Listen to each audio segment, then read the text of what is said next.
What's going on, everybody? Welcome to Crunch Time with Jeff, Booner, Lukas, and Gentry. Lukas is he's fighting demons right now. All right, he's fighting demons. He's gonna join the show at some point, hopefully soon. But until then, we got the other three musketeers here: Jeff Iafrate, Booner, and Michael Gentry. Fellas, packed show today. Oh yeah, we got big the show. Golf stuff. Brad Holmes spoke to 97.1. A wealth of information. All right, a bunch of information that we're going to discuss. Jared Goff, Antoine Green, Jameson Williams. We'll get into all of it. Brad Holmes, where does you rank among other NFL GMs? And we'll talk some other things, Lions. But for right now, how are we doing tonight, fellas? How are we feeling? $1 million. Doing great. Happy to be back with the boys. Missed the fellas. But, it's going to be another great Thursday show. I missed the doc. I was disappointed in that. How was the doc? What was he drinking? You'll never guess. You'll never guess. Yeah.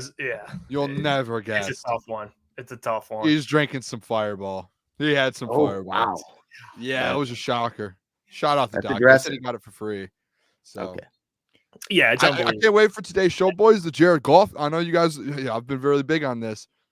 I promise you guys, I won't take a victory lap, but maybe I will. But I won't. But maybe I will. I don't know. I haven't decided yet. When the segment comes up, I'll decide in the moment what I do. But shout out. I don't know what. I will save it because I'm curious. Now I'm curious what the victory lap is. So you know what?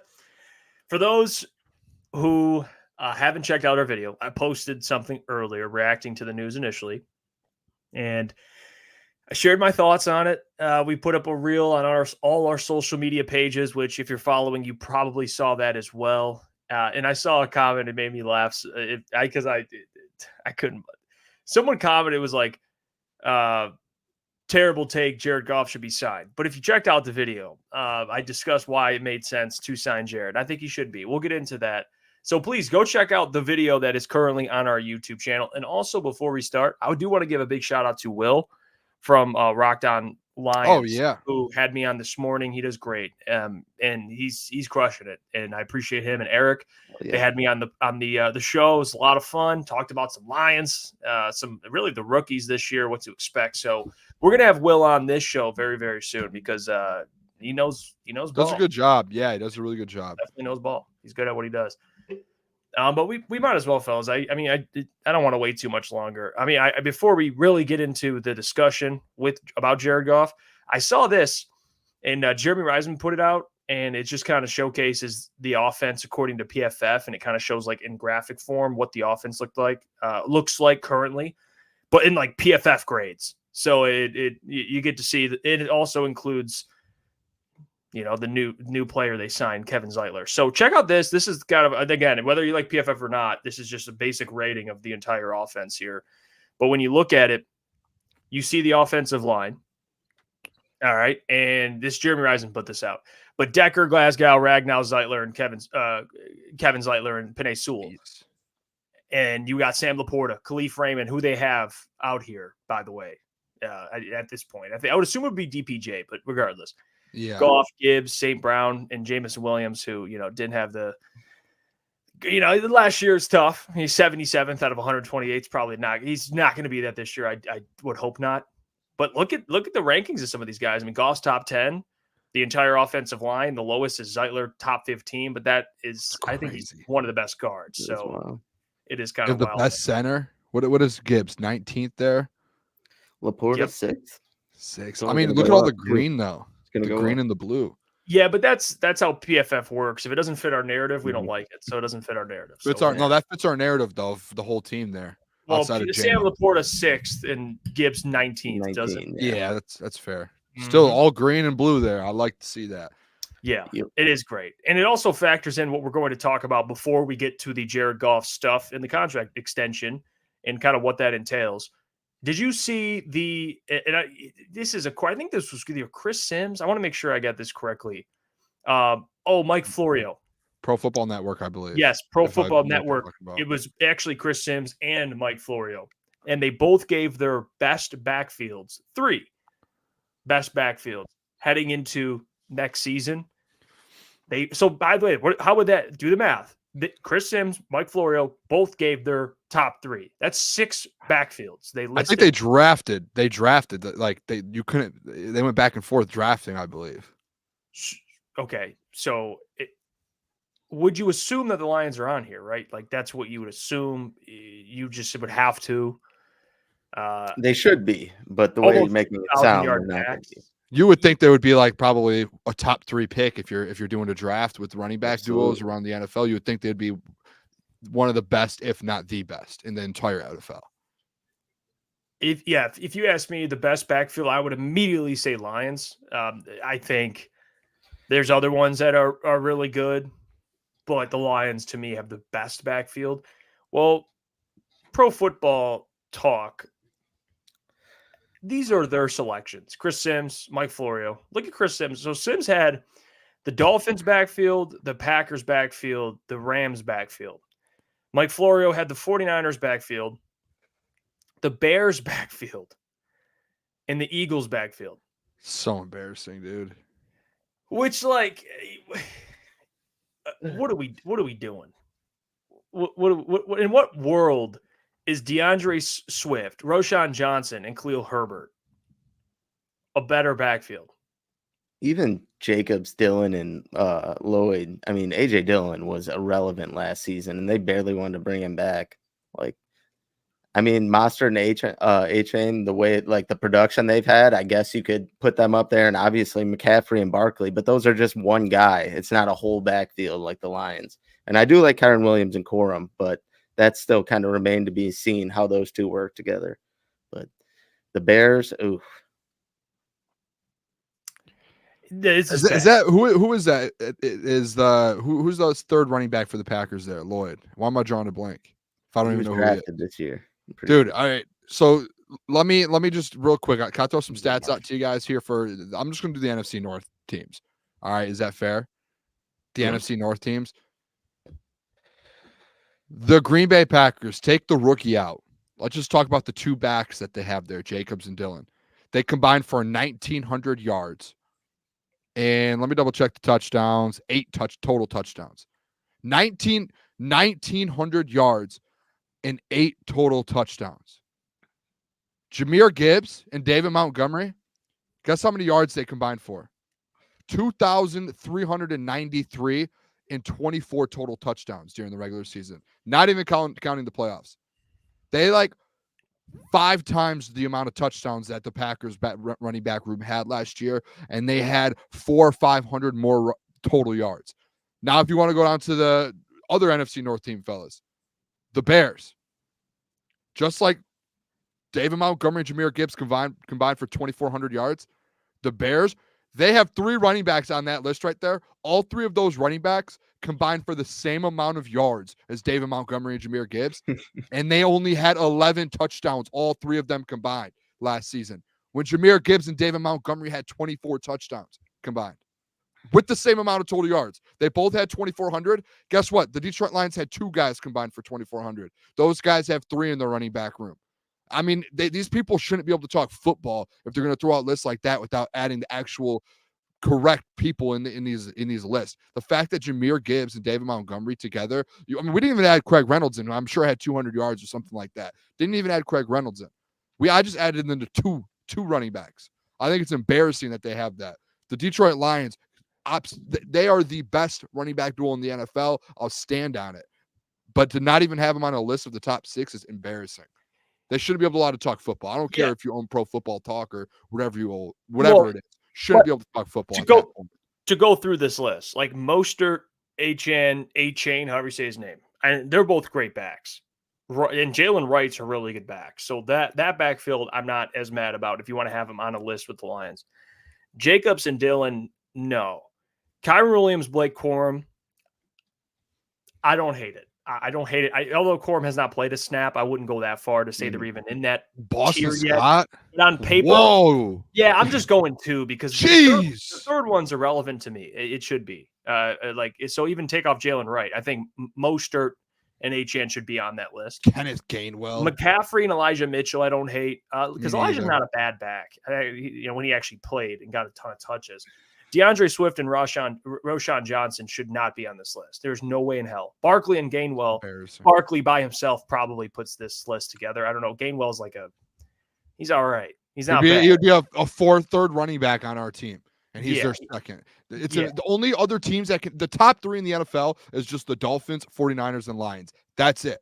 After that, you can pick your poison, but those are the top 3 running back rooms in the NFL right now. It's embarrassing that they didn't have him on there. Bears backfield, honestly, I don't even know when the last time any of those 3 have played a full season. Roschon and Herbert were injured last year, and then obviously DeAndre Swift, we are very familiar with him and his off the field issues too. So there's no way. I guarantee 2 out of those 3 running backs will be injured throughout the season. And obviously that's easy to say because it's a running back and a lot of running backs get injured, but those guys specifically have been injured so much. And it's just getting repetitive for those.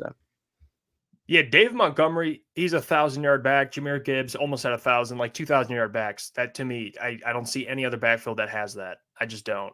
And that's why, if you want to go Miami with the 3rd running back, okay, but even just go 2, there's no one that's touching this backfield. And we're not even factoring in the offensive line as well. That makes their job a lot easier. I understand if you want to factor that in, but just on its own, in terms of talent, Dave Montgomery, dude was getting 800 yards a year in Chicago with no O-line. Do you think maybe they just completely forgot, and then after they did the list, they realized, and they were like, oh my gosh, we forgot the Detroit line. Because I just can't wrap my head around the fact. I can't wrap my head around the fact that if you've watched the NFL in the last year, that you wouldn't have them in the top 6. It's just watching. Screw the stats, just watching. To Sammy B, I would take Atlanta's over a couple of those teams. Those teams are just terrible. Yeah. I don't know how they even thought of. The Bears. What are we doing? When did DeAndre Swift become elite? I don't last year he had a great stretch, and I'm not sure. I think he played every game last season, but again, that was the one-off. The guy's been hurt every single year. To Mike's point, you know what it is? It's the Lions. It's the Lions cloud that the media still hates the Lions. DeAndre Swift's in Detroit. No one notices him. Oh, all of a sudden he's out of Detroit. Oh, now he's elite. All of a sudden he's elite now that he's out of Detroit. Well, all of a sudden. He only missed 2 games last year. Obviously, that's a step up from what he's done here, but you never know with DeAndre Swift. It's like an every other week thing. So I'll sit down with Florio. We can have a talk. I see the Coach Walk and ETN are going at it in the chat. ETN's a Rams fan. Coach Walk says Kyren is not better than Gibbs. ETN says, yes, he is. He was going off last year. I'm sorry, dude. Kyren Williams is the second best back in the league. Very good. So I don't know about. He's elite. I don't know. I don't know if I can give him that one. But going forward, if you want to project it, I wouldn't hate it. But no, Kyren Williams, man, second best back in the league. I don't know if you guys agree with your Gibbs over Kyren. I don't know where you guys are. I wouldn't say I think that. He played in 12 games and was still an all-pro running back. I'm pretty sure. To be an all-pro running back in 12 games, I'm pretty sure he was second-team all-pro. Well, he had 1,100 yards in 12 games. 12 games, yeah. He was going for the fact you can be an all-pro player in general and only play in 12 games, that's nuts. And just at that fact. Yeah. And just like Gibbs, he's one of those running backs that can do both. He can catch the ball and he can run the ball. And he was pretty good in the red zone for the Rams, and he was a huge part of their success. I'm sure Etienne can speak on that as well. He was fucking solid last year, and he's still very young too, and he's just going to get better. Maybe Gibbs, you could say, is more talented and in the long run will be better, but yeah, I don't hate that. As of right now, I'm comfortable with saying that Kyren had a great year, and he had a hell of an impact on his team. Not like Gibbs didn't for ours, but you get it. Jahmyr Gibbs has the higher ceiling, in my opinion. What we saw to Kyren Williams last year, that's going to be him. Gibbs just has a higher ceiling, in my opinion. And I think next year you'll probably see Gibbs be better put up better numbers than Kyren Williams, just because now he's in the league another year. And you have to take in account too, Kyren Williams, he does have Puka Nacua and Cooper Kupp, but to me, I guess now he has Corum, but he was kind of the lone back there where he was getting majority of the touches, and Gibbs was still splitting with D-Mont. So you do take that into account a little bit, but kind of going forward, I would say if I had to pick one, I'm going to go Gibbs 10 times out of 10 times. But Kyren last year, he was an all-pro running back for a reason. Yeah, and I get he had Puka Nacua and Cooper Kupp, but he didn't have Penei Sewell and Frank Ragnow. That's true. And That is Taylor true Decker.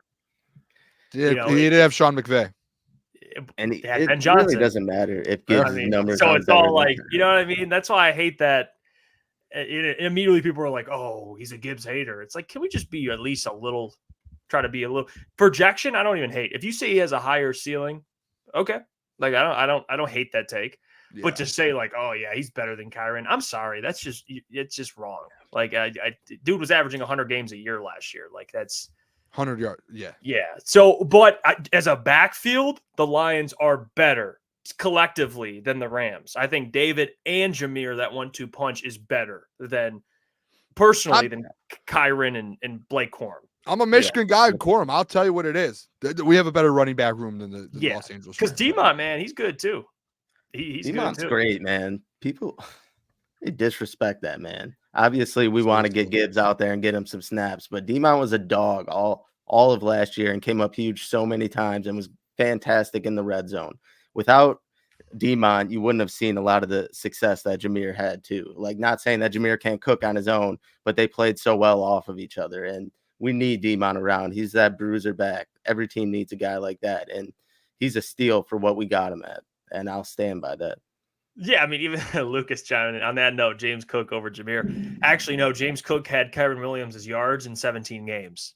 Kyren had more yards, about the same as James Cook, in like 5 less games. Wait, so Kyren Williams Klotzy, was an all-pro running back over James Cook, correct? In what, 5 less games? That's crazy. And James Cook played every game. It's crazy how that works. Yeah. So, no, that is not where I'm insinuating. That is not what I'm insinuating. But fellas, I do want to move on here.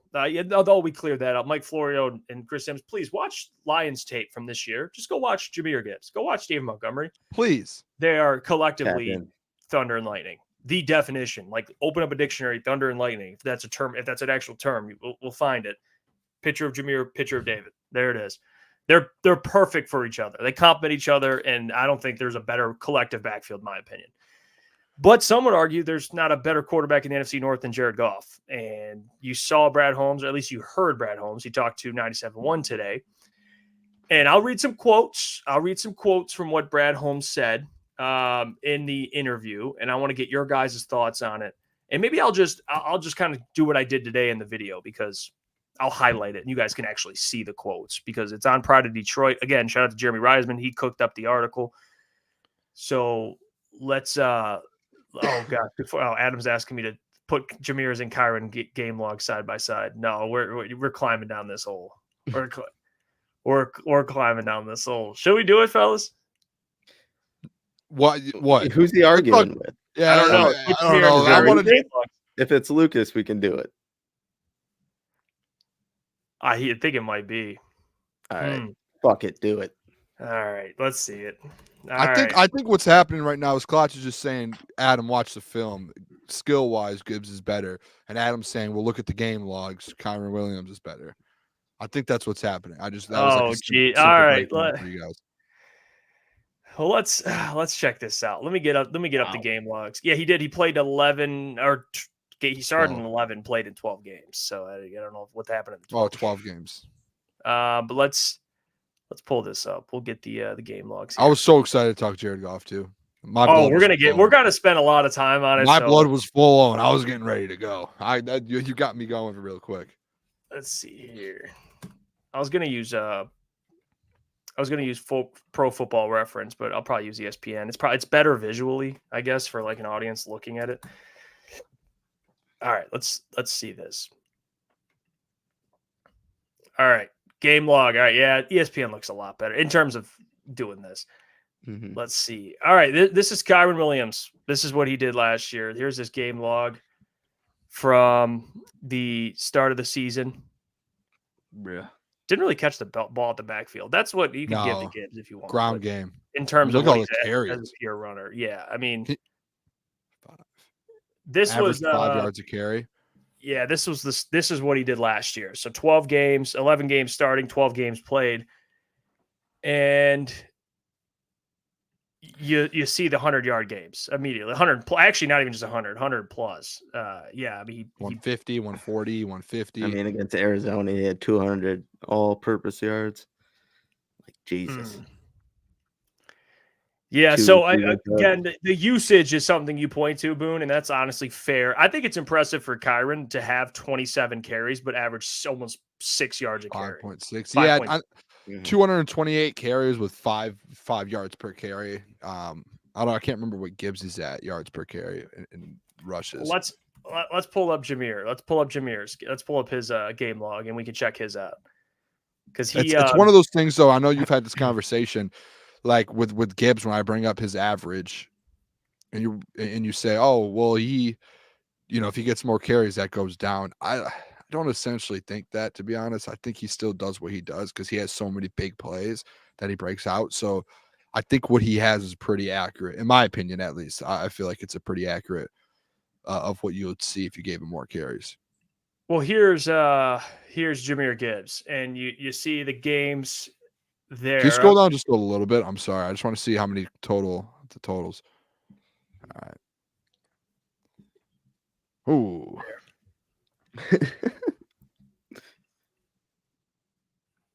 Yeah, I mean, you look at what he did. I mean, for people that are listening, it's 945 yards, 182 touches, 10 TDs. In the receiving game, he was making plays. I mean, he had some drops, but I think he'll get better. I think takeaway, Kyron just gets the ball a lot more because he's in the lone back. Because Gibbs averages more yards per carry, more yards per catch. He only has how many touchdowns did Kyron have? 15. Gibbs had 11, so he's 4 off, and he shared a backfield with DeMont, who as well had 12 touchdowns, 13 touchdowns. Kyron did miss time too. He did miss time as well, but if you're just looking at like average, Gibbs isn't far off. And you've seen what happens when you give Gibbs the ball 26 times. Obviously, Las Vegas's defense wasn't great against the run, but 26 carries, 152 yards, and a touchdown, and he had 40 yards receiving that game. So yeah, when he gets the bulk share, he can pop off too. Yeah, and I don't even know what we're arguing. These are two like great fucking running backs. I still so young. Yeah, like this guy's going to be elite when Lucas is probably fuming right now, though. I'm losing my fucking mind. I'm glad it's. You probably have me for 30 seconds, but this is ridiculous. I'm tired of just going off of. Well, this player is better because look at his production, even if he's a very talented player. But then discounting the other player and be like, yeah, he's going to be great in two or three seasons. He's there, but while he's in this role where he's developing, no, he's not better because the production isn't there. Look at the players. Kyron Williams, great running back. By saying Kyron Williams is a great running back and Jameer Gibbs is better already, that's not discounting Kyron. That's just being real. I understand. Oh, you don't want to glaze your local hero teams. Like, you don't want to do that. But Jameer Gibbs was the 12th overall pick. I'm sure there's many people who tell you Bijan Robinson is better than Kyron Williams, as they should, because Bijan Robinson is a much more talented running back than Kyron Williams. That still makes Kyron Williams talented. But you do the same thing with Jameer Gibbs. There's no way that you're telling me that Kyron Williams is better because he had more yards last year. There's no way. There's no way. I understand that he's behind the best offensive line in football with Jameer Gibbs, but then watch what the man does on top of it. A lot of things that Kyron Williams could not do. Kyron Williams cannot break away like Jameer Gibbs. The only thing that Kyron Williams does better skill-wise is break tackles. And that's what you expect with Jameer Gibbs, who still breaks tackles, but their frames are completely different. What can they do after the break tackles? Jameer Gibbs cooks him and everything. And it just blows my mind. It blows my mind. I get it. Jameer Gibbs is still developing, but what you saw even towards the back half of last season shows you, holy shit, this dude could be a top 3 running back in the league. Kyron Williams already is showing you injury problems when you try to give him the ball consistently. When he's healthy, he's great. But Jameer Gibbs, the way that he plays football, he avoids contact a lot better than Kyron Williams, and I think he's going to show to be more healthier. Sorry, I was fucking ranting. That blew my mind. That blew my mind. Okay, can we agree? I can tell. What we were discussing was based off last year. I mean, that's why I said projection. I don't mind if you want to say I'll take Gibbs. But like you can't deny in 12 games, almost 1,200 yards is like ridiculous. And the carries. You're playing 12 games and you're an all-pro running back. You can't discount that at all. But like, are you saying projection, Lucas, or last year? Are you saying projection? Projection, and I just think when it came down to it, Jameer Gibbs made a lot of big plays for the Lions that you really did not, when you didn't need him to. If you put Jameer Gibbs in the same usage as Kyron Williams, I think the numbers are going to be different. Jameer leads it. So that's why I'm just like, I understand it. It's like comparing Sam Laporta or George Kittle right now. Who's a better tight end? You could say by default George Kittle, and that's even a crazy comparison. I'm just comparing an all-pro tight end to an all-pro running back with Kyren Williams. And it's like, yeah, you could say George right now, but if you're really watching him, you could easily next year, you could say Sam Laporta is better. And that's the argument I would take. So it's like, why wait? Why wait? Like, if you think this guy is better, why do now numbers sway you away from it? Like, I don't need numbers to tell me my eyes are wrong. I don't know, and maybe I'm wrong, the argument in the chat, because it was in the chat, so I don't know. It just felt like, to me, last year Kyren Williams was better, and then in the future it's going to be Jameer Gibbs, and he has more talent. That's obvious, and his ceiling's higher. But I think, like Lucas, I agree with you. Like I would take Gibbs 10 times out of 10 than Kyren Williams because of what he can do. Yeah. But last year Kyren Williams was a better running back. That's just yeah, maybe if you watch the games, you could say Kyren Williams was literally an all-pro in 12 games. That's unheard of. Like, I'm fine, but I'm just saying, like, and I think it's only 2 years in the league. I don't know. I guess on my end, I don't know what the argument is. I don't know what's going on here. Well, I'm saying he was great last year. It's just like I think already Jameer Gibbs is the better running back. That's all I'm saying. It's from the chat for one. I just think Jameer's better now, and it's like I understand where you guys are coming from numbers wise, but this will probably be the 1 year where Kyren does have better numbers, and that's fine. Like give him his flowers. I'm not saying don't give Kyren his flowers, but when people just start saying Kyren Williams is the better running back, he's going to be the better running back, I just don't see where they're coming from outside of numbers. It's just watch them. Well, okay. And I understand Jameer, he can break ankles. He's got breakaway speed. Like, I understand that, but like when you it feels like this is to me listening to you. All right. When you talk about Kyren Williams, it's like, oh yeah, he's good. But like Jameer's like just better in like every area. Like Kyren Williams, he's only in year 2. Like the George Kittle to Sam Laporta thing doesn't apply because Kittle he's like close to 30. It's like a 7. I'm just thinking of like all pro. So here's one. They both were all pros. Jamar Chase last year, Puka Nacua last year. Who's the better wide receiver? Who had better numbers? Or that's what it's just like. Dude, you can do that with a lot of players. Those comparisons are bad because they both are all pro. I get what he's saying though. I'm saying you can say this goes back to where me and Jeff would go at about Sauce Gardner and Devon Witherspoon last year.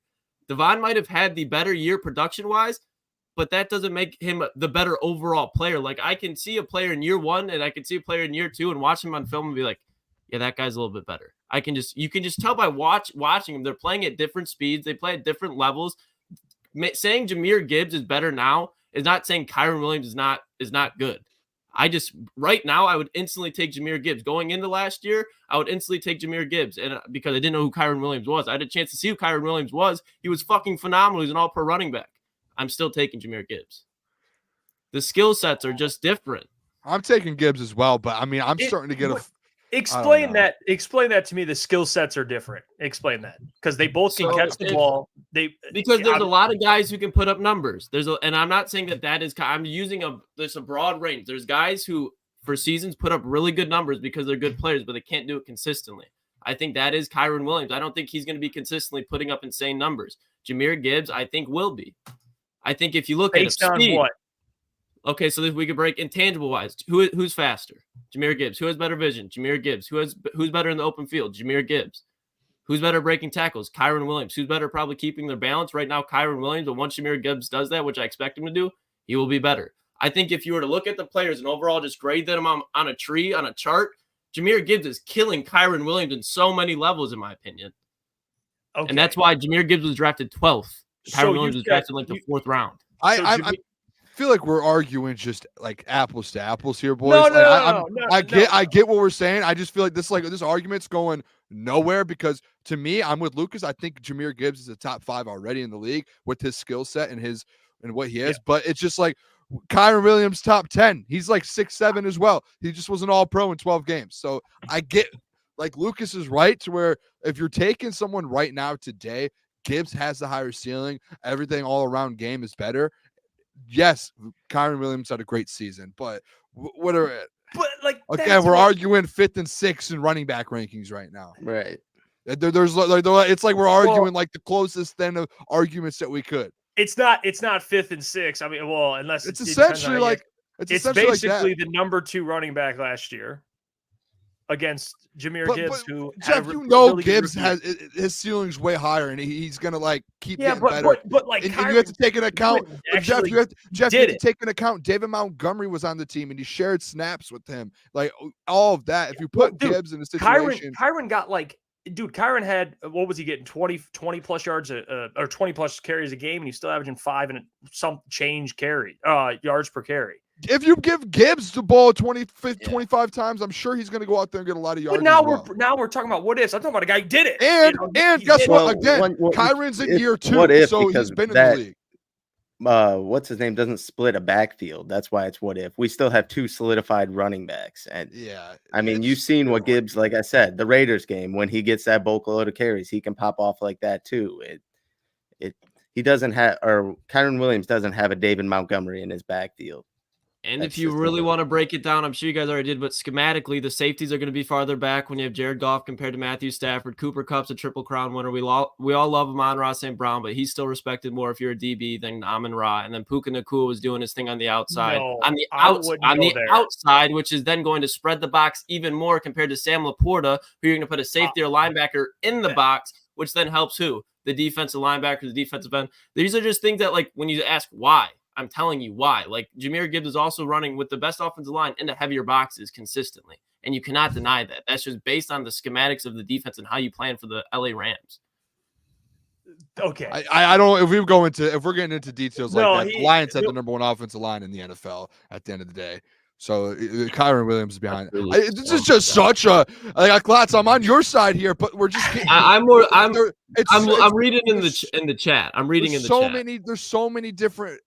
Like, I usually love arguments. I'm all for yelling at each other. I don't understand. If we imagine if the Lions had that offensive line, I'm just saying, and Gibbs played really well, we'd be sucking him off. It goes both ways. If he played well behind the Rams offensive line, we'd be like, he did it with like a mid offensive line. But now it's like, well, Matthew Stafford and safeties to push back a little more. It's like, I get that, but like, come on, dude. I think at the end of the day, line, where would the Rams rank with their offensive line?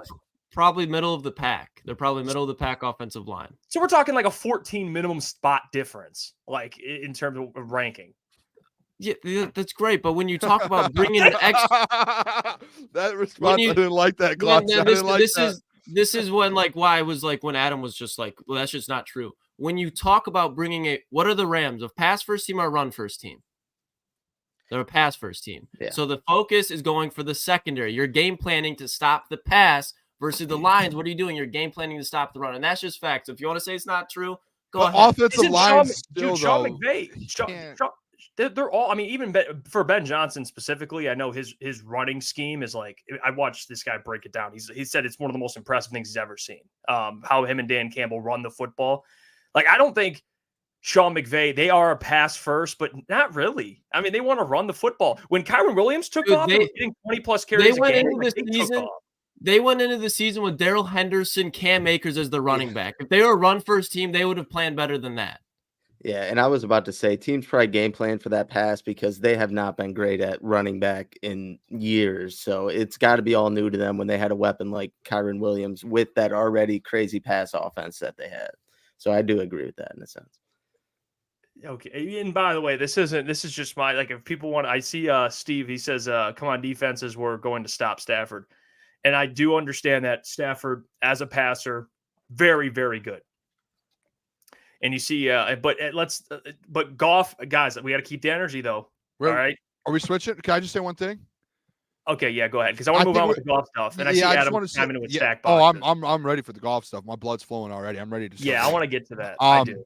Yeah, I can't wait. Real quick though, I think we can agree on one thing, fellas. That graphic that set all of this off is the worst graphic of all time in all of sports and all of the NFL. Mike Florio and whoever the other guy is, I don't even know who it was, but whoever these guys are, Mike Florio, Pro Football Talk, absolute sucks. Buns. Adam said Gibbs faced the stack box 19% of the time, and Kyren faced the stack box 38% of the time. Well, you consider, again, if you want to go back into it, when they use Jahmyr Gibbs, especially late in the season, they use him as a third down running back, so he's probably not going to. But Kyren Williams, when he's in there, again, for all the carries, he's going to face more force boxes. But when you go and you just look at it, again, he's going to do that. There's still game planning for Cooper Kupp, Puka Nacua, and Matthew Stafford. Kyron Williams is probably, I'll give him the third player they got a game plan for. I'll tell you this. We did pregame shows. My number one thing, Booner, I think we did it together. The number one thing for me with the Rams was what? Kyron Williams. Stop Kyron Williams. Because we said why? Keep him under because 100 everything goes yards. through him. Play action.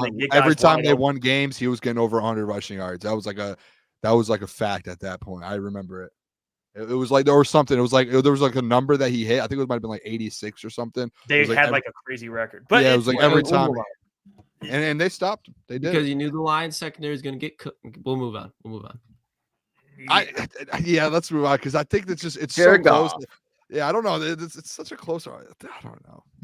I don't like this. Yeah, I usually love arguments. This one's just a weird one to me.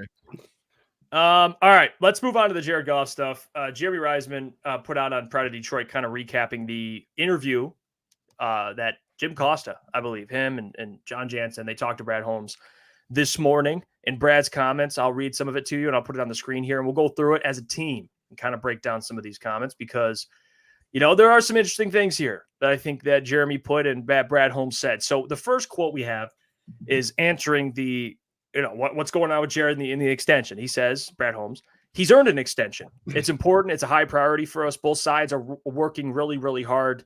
These things just take time. And Jeremy kind of went and talked about how Panay and Amon-Ra both got a deal. And then Brad Holmes went into why trying to extend a quarterback's a little different. He says, in a perfect world, we would have had all three of them done. Bang, bang, bang. But these things just kind of take a while, especially with the quarterback market. But I do have faith that it's going to get done. He also said there's some uniqueness there in some different areas, but still he's performed at a high level. You look at what the results have been, we still feel good about where he's at. And that was, again, about the this question when asked what specifically about a quarterback contract makes it difficult. Holmes didn't give a direct answer, but they did note that they have to take current and future cap hits into consideration. He also said he's not one of the guys that was recently drafted and all that stuff. Keyword right there. But that's even better because we have more of a body of work to examine and analyze. He also said all those things. You look at all of it, but again, we've done a lot of work. So again, both sides have. We've done a lot of work. Dialogue's been consistent. There hasn't been just dead periods and all that stuff. We've been talking. And again, I do have faith, though, looking at all the numbers. You got to think about what we can do now and what are the impacts on the future as well. And we look at all of it because we said all along when Dan and I first got here, we're looking to build sustained success, and that is the goal. So, Brad, hey, he talked about the extension talks, basically saying how they plan to get it done before the season. Booner, we had this conversation a couple of weeks ago. Not even 2 weeks ago. 2 days before the draft. 2 days before the draft. When Amon-Ra, St. Brown, and Panay Sewell were both extended. And we asked the question, because that was the Adam Schefter report. That was, hey, the two sides are not close to a deal at the moment. How do you feel now that Brad kind of openly came out and said, hey, we're working on it and we hope to get it done before the season, which again, that's what he's going to say. He's not going to be like, yeah, boys, we're not getting this thing done. But how were you at? I mean, you didn't have to add that in there. I mean, but I'm not, that's not me slighting. No. I'm just saying that because, like, again, I do believe there's some truth to it, but let's be real. Like, he's going to be optimistic. As he should. Confidently, he's going to go out there and there's a deal to be done. When this happened, and this is why I'm so excited to talk about this, because 2 weeks ago when we had this conversation, I'm not going to say if any of you fellas, because you guys can think of that yourselves, because you guys know who you are, people in the chat, people in our group chats that we're in and other places talking about Jared Goff 2 weeks ago when the Adam Schefter report came out saying, and I've been very, very consistent saying that I think there's going to be a deal done, hopefully before training camp that gets done. The only thing they're working on is as a quarterback, it is harder to get a quarterback deal done because it is so much money. It is so more the details within it, whether it's guaranteed money, whether it's terms, whether it's, how long does this contract? It's all of that. There's so many details in a quarterback's contract, especially a guy like Jared Goff, that it's going to take way longer than Amon-Ra and Panay Sewell. So when that report comes out a couple weeks ago and everyone wants to take a victory lap saying, oh, I told you that Brad and them, they want to see what Hendon Hooker looks like in training camp. They want this. They want to have an eye. They don't want to go out there and just give a contract out if they have someone waiting in the way. No, Let's start being smart around here. Again, like I said 2 weeks ago, this is the brand new Lions. This isn't the SOL team. They're going to get a deal done for Jared Goff. Go look at the numbers. Go look at the wins. Like I brought up, I'll bring it up 100 times. I put it on Twitter a couple days ago. I talked about it 2 weeks ago when we had this segment a couple weeks ago. That man is second in the league in wins in the last 2 seasons, just behind Patrick Mahomes. He is second in passing yards, second in passing touchdowns. Sorry, third in wins. Apologize. Second in passing yards, second in passing touchdowns. And guess what? He is the heart and the leader of this organization right now when it comes to the locker room. Everyone in the locker room loves him. He went on that podcast and said that he has gone out of his way to go sit there and hang out with defensive players, offensive players, special teams guys. He makes sure that locker room loves him and that they are tight-knit. There is a reason they went to the NFC Championship game, and a big part of it, maybe not, you can say on the field, but on and off the field as a leader, is Jared Goff. So for the people a couple weeks ago to try and take victory laps and still doing it, saying that Jared Goff, they weren't going to get that deal. There will be a Jared Goff deal done, Jeff, just like I told you a couple weeks ago. It's going to be a 3 or 4 year deal, probably a 4-year deal, and it's going to be for probably $45 million a year. And they're probably just working out on the guaranteed money, and that's all it's coming down to, and potentially the term. But I just wanted to throw out there because I was on Jared Goff for months and months. And 2 weeks ago, when that report comes out from Adam Schefter, shame on Adam. Shout out Schefter, but shame on him for putting that report out there and making everyone think that there was an issue going on with this contract. And then all these people, even some of you guys on our show here, again, I'm not going to call any of you guys out. I love all 3 of you. But people came at me. We can go back and watch it. This deal was getting done one way or another. It was going to be a 3 or 4 year deal, and he's going to be the quarterback for just like I've said all offseason. I've been very consistent. If you don't like Jared Goff, get used to him because he's going to be your quarterback in Detroit for a very long time. Get used to it now. Because he will win you a Super Bowl too. So you better start liking him soon. Whoa. He dropped the Super Booner Bowl bomb. Hey, Booner, listen, and that's why you stay on the Booner path. I tell you what it is, and it comes to fruition. That Jared Goff deal was going to get done. It was a part of the Booner path. It has been for the last 8 months. Okay. I can't wait to see him sign that deal. I've been saying this. I want to see Easy. I want to see all. Jeff, I want to see you. I'll go back. I want to see everyone who's talking about Hendon Hooker. All right, I love you guys. What I caught a stray. What happened? I mean, you all of you guys, besides maybe Gentry, have came at me about Jared Goff. Come on now. I was going to say, I said 3 years, $49 million, right below Hurts and Russell Wilson at the time. I said that right when I started. I think the first week I officially came on the show and we talked about it. So the only thing that was surprising to me, and it wasn't really, I mean, I guess you could say surprising or reassuring, was just the tone and the way he talked about Jared Goff and the extension. So like, I have no doubts, like Booner kind of alluded to, that it is going to get done. And I think Brad Holmes just reassured people of that today. Okay. All right. And here, let me clarify. I caught a stray there. So play both sides. Why don't you? Oh, Boone. I don't think you want to get into that. Booner, you don't want I've played both sides before, and I'm not saying, Jeff, you said one way or the other. I know you've said we can get a deal done with Goff and then take the time to transition in 2 or 3 years to Hooker. I know you've said that. I'm not saying you've came at me for that. What I'm saying is when I talk about Jared Goff, I've gotten slack and laughed at from you boys as a joke. Well, no joke. When the contract gets done, you look at me and you say, all right, Booner. What was it specifically? That's what I got to ask. What you can't just say, well, Jared Goff's a cool guy. Like, no. When the report came out a couple weeks ago, you know that you guys were like, oh, well, they might be waiting to training camp until to see Hendon Hooker as a joke. I remember everything. Well, what did I say? Do you remember? Joking or not, I still think I said that out there. What did I say that you just kind of used in your statement? You just used what I've told you before. I said my prediction is it's because of the term. It's the length. That's what I said. I think it's because of the length of the. I thought it was the length of the contract they were disputing, because that's what it comes down to. Jared's probably like, hey, I want 3-4 years, probably 4 years if I'm Jared, just realistically. And then Brad's probably like, I don't know, what about 2-3? And Jared's like, I don't know about that. I want 4. And maybe they're going to meet in the middle, do 3, whatever it is. I think it's good. I think it's probably the length. I hope it's not the price. because I don't know where you're at, Booner, with it. I know you talked about it a little bit, but just in terms of where he should rank in terms of the highest paid quarterback, I do believe that it's not always the best quarterback or the best player. It's who's next, which matters.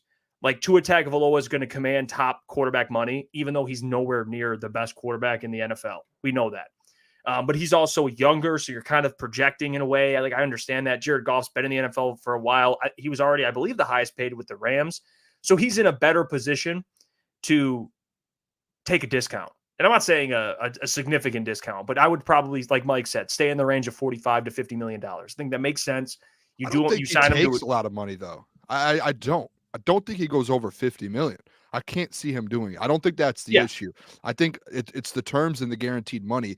When it's taken this long, I'm sure they've already have an idea of what the money's going to be. I think it's just more so, hey, what guarantee do we want to give you through what year? Because do you remember the Kirk Cousins contract? Well, the reason Kirk Cousins left Minnesota, part of it was they just wanted to guarantee him through 2026, I think they said it was.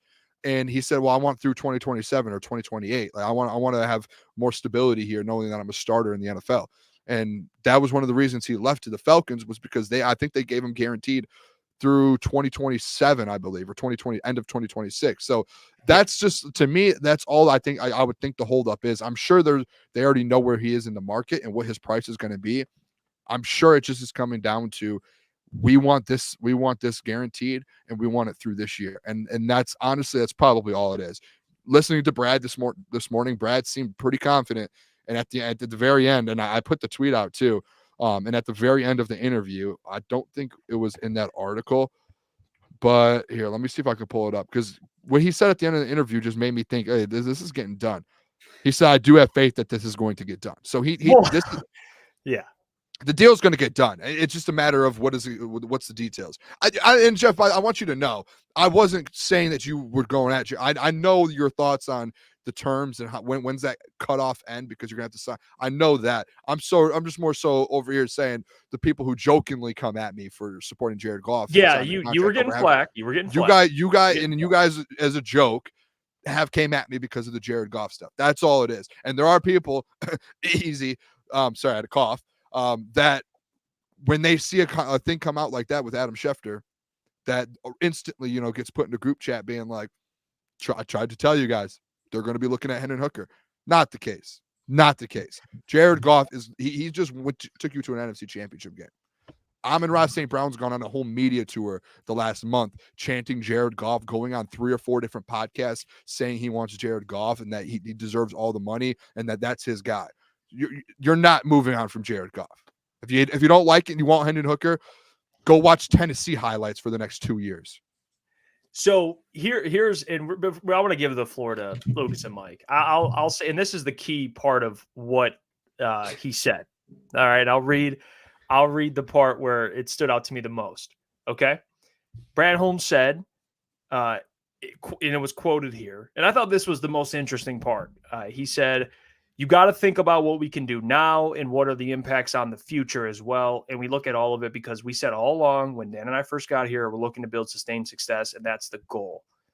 So again, I think that's what it comes down to. I do think Brad's factoring in, like, he's trying to be realistic in a way. Like, okay, how do we keep Jared, but also, there's a way, potentially either a way out for us, or it doesn't kill us contractually or in terms of the salary cap, because what the Bills did, and I think the Eagles did this as well. That's why they're able to sign guys, is they push the money back. I think they backloaded the money so they can still sign free agents. Now the Bills, it caught up to them, even though I think they'll win the division, but it caught up to them because they lost half their roster.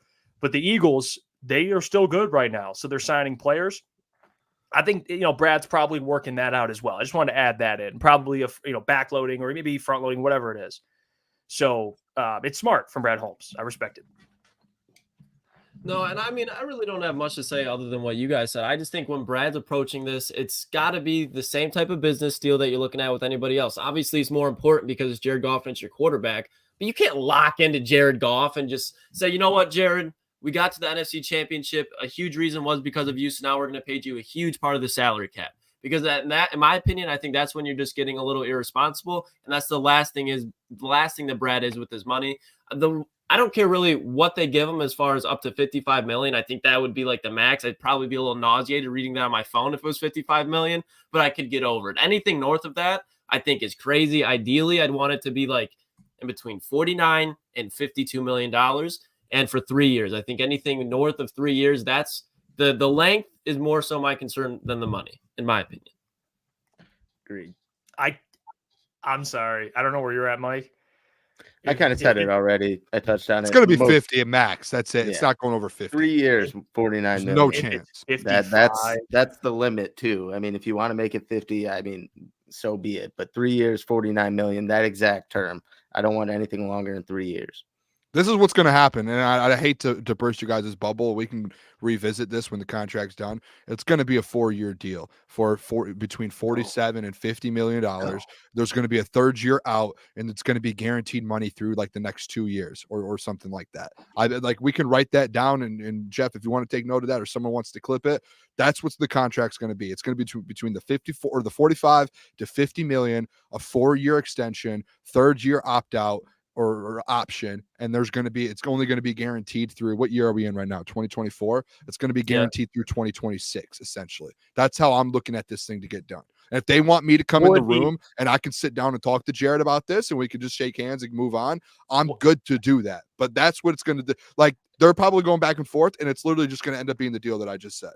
That's literally it. It'll be a 4-year, third-year opt-out with only guaranteed through 2026. And then after that, if we still want to keep you as our starter, we'll guarantee you 2026, 27, and we'll keep you that third, fourth year. And I know it adds on to he still has another year.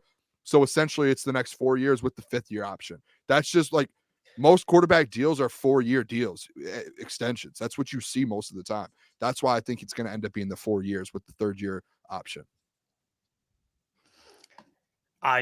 Again, real quick, I'll just say this. You got to factor in he has a year left. So if you're saying guaranteed money through the first 2 years, it would actually be 2027 because next year he's under contract. So that this contract he signs, Booner, wouldn't kick in. I think that's just how these contracts go with the quarterbacks. And that's what it's going to end up being. That's just what it is. That's what essentially a Kirk Cousins type deal as well.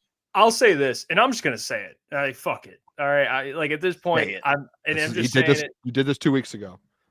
Because it's not, again. That's what I'm talking about. I brought up. No, hold on. This is what frustrates me about this conversation is like, if you dare mention the one they call Hendon Hooker, everyone looks at you like, is this guy fucking nuts? Like, what are we doing? I'm excited. I'm excited to see what they have in Hendon Hooker. Doesn't mean I don't want to extend Goff. Doesn't mean I think Goff is poo. Doesn't mean I think Goff isn't the franchise quarterback. Like, I think that's where people go when someone says Hendon Hooker. They're like, attack that guy. Fuck that guy. No. Hold on. I'm not talking about you. I'm not talking about you. See, this is different. In general, Booner, not you, Booner. But we have to start getting comfortable with the possibility that you have two good quarterbacks. Can we think about that for a second? Is that not a possibility that you have two good quarterbacks potentially? And I think Hendon Hooker, Brad Holmes, again, for me at least, and you could take it away. I am curious about what they have in Hendon Hooker because of what I saw, not only through his collegiate career, but also the fact that Brad Holmes looked at him and said, I like him. Take this man. How does that not get anybody else intrigued? Like when I bring that up or anybody does, I see it. It's not you, Booner. Don't make this about yourself. I'm not saying it's you. But Lions fans will be like, what are you doing, you idiot? Like the guy, like all the people that are intrigued by Hendon Hooker just want to throw Jared to the side and throw Hendon in there and just be like, well, let's roll. Well, it's not a bad thing to be excited about a shiny toy that, I don't know, for Christmas, Brad Holmes kind of gave you, and he's been giving you some pretty good gifts. So dude, I'm excited about this one. It's so much of a big difference, though. Jeff, you've come to me with percentages of how low of a percent, like this was one of the biggest quarterback classes this last year in the first round that we've ever seen probably in our careers as covering the NFL, correct? The biggest one, right? And what was one of the first conversations we had when we covered the draft and the quarterbacks, Jeff? It was the chart about the percentage of quarterbacks that hit in the NFL when drafted in the first round. And I know Hendon Hooker could have been a first round pick. But when you already have an established quarterback and a veteran in the NFL that's proven, put the numbers up and proven it, and on top of that has won you football games, just took you to an NFC championship game, and on top of that has your locker room all together and is the captain of your whole organization and locker room.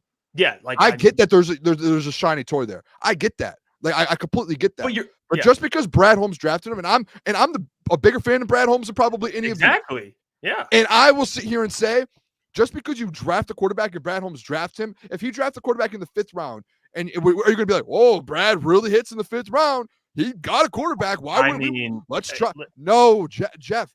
Quarterbacks don't hit at a 90% hit rate. You have a quarterback. No one said that. That's essentially what's happening, saying, hey, we should look at what Hendon Hooker is. Yes, we can look at him, but guess what? Extend Jared Goff for 4 years, make the extension, get it done. Real quick, get it done. And if Hendon Hooker truly goes in there, because I like Hendon Hooker, I was a big fan of him at Tennessee. Oh, you truly.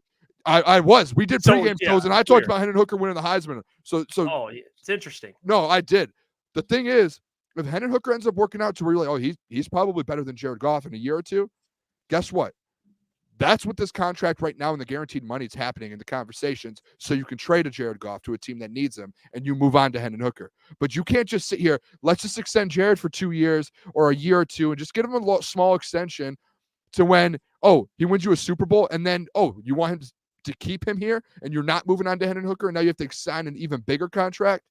That doesn't make sense. Give the man his money. He just took you to an NFC championship game. He's winning a lot of football games. He's putting up the stats. What are we even talking about here? Well, pay the man his money. If he regresses, guess what? You do have Hendon Hooker. Pay him his contract. Give him 4 years. You're arguing a different thing. All right. You're throwing at me like he's the leader in the locker room. I know.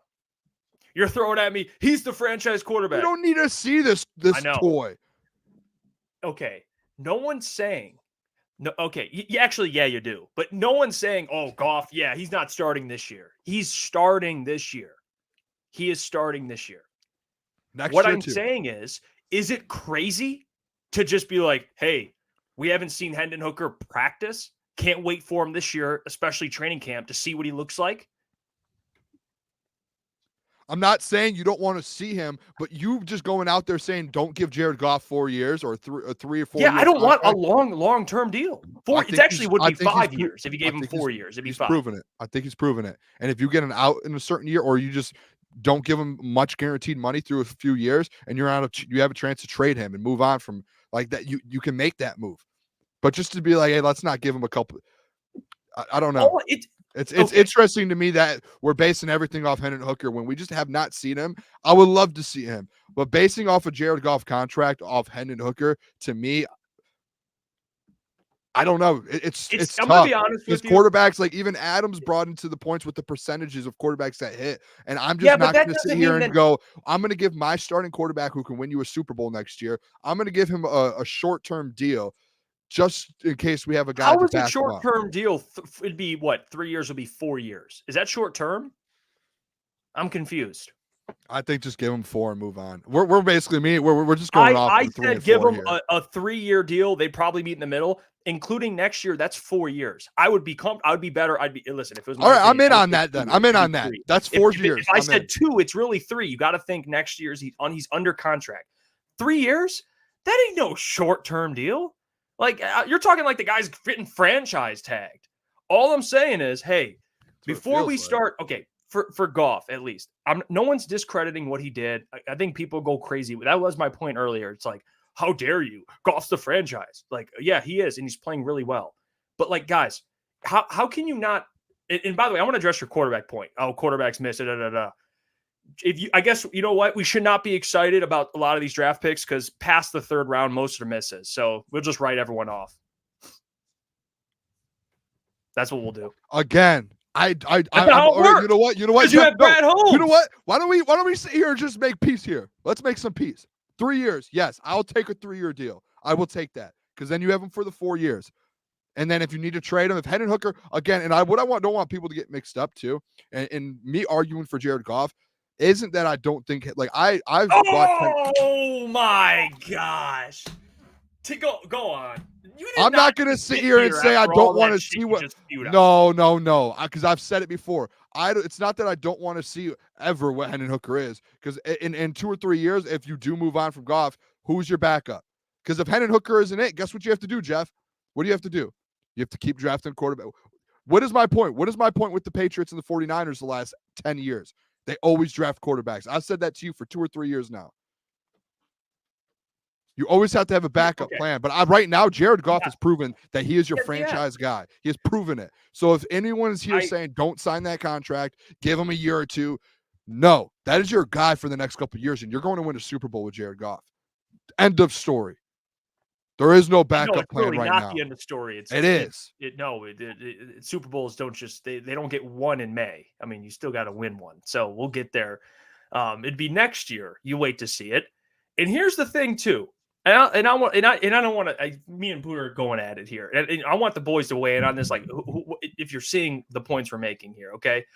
So for me, all right, I look at the potential, of course. Like, yeah, I like Hendon. I watched him in college. I fell in love with him. Lions got him. Now I'm like, okay, now I want to see what they have in him. He's had time to sit, which I do think benefits quarterbacks, by the way. And he's a little older, so there's more experience there. He's not 40 years old, so hey, it is what it is. But the other part of it is the financial benefits. That's what's so intriguing. And it's just like, dude, people underestimate the benefits of having a really good quarterback on a rookie deal like that. People are like, oh, it's like Adam put, it's not feasible. It's not feasible. Look around, my guy. Who's the quarterback you were defending yesterday? Where was he drafted? It's rare. My point being, John Lynch gets that. They got Brock Purdy. Hey, we have a system. We're going to get a quarterback who can process at an elite level and play well, and we can surround him with a stacked roster, and we can win. Obviously, they didn't win the Super Bowl, but they got there. So I don't want to act like, oh, yeah, it's impossible. It's just like it doesn't make sense. It really does. Don't get caught up in that. Just don't get caught up in that. It makes a lot of sense.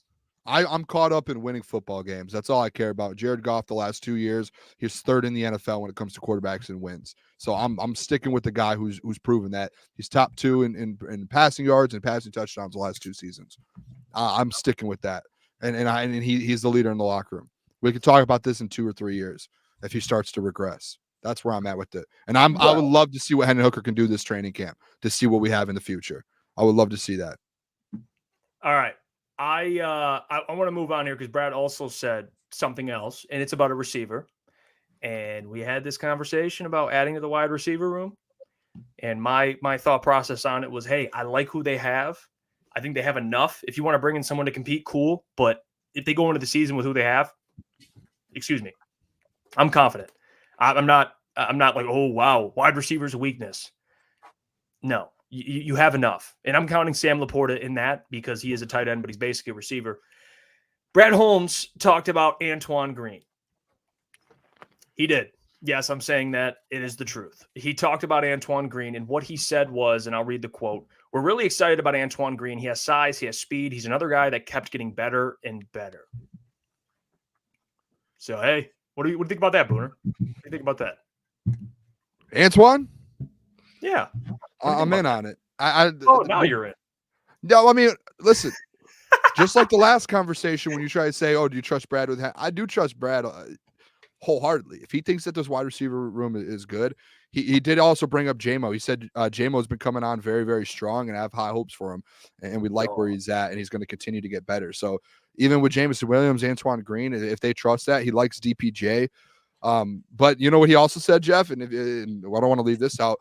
He also said, I totally understand when you want to feel more, comfort to see it feels more comfort to see a guy that has already done it. And you want a guy like that in the room.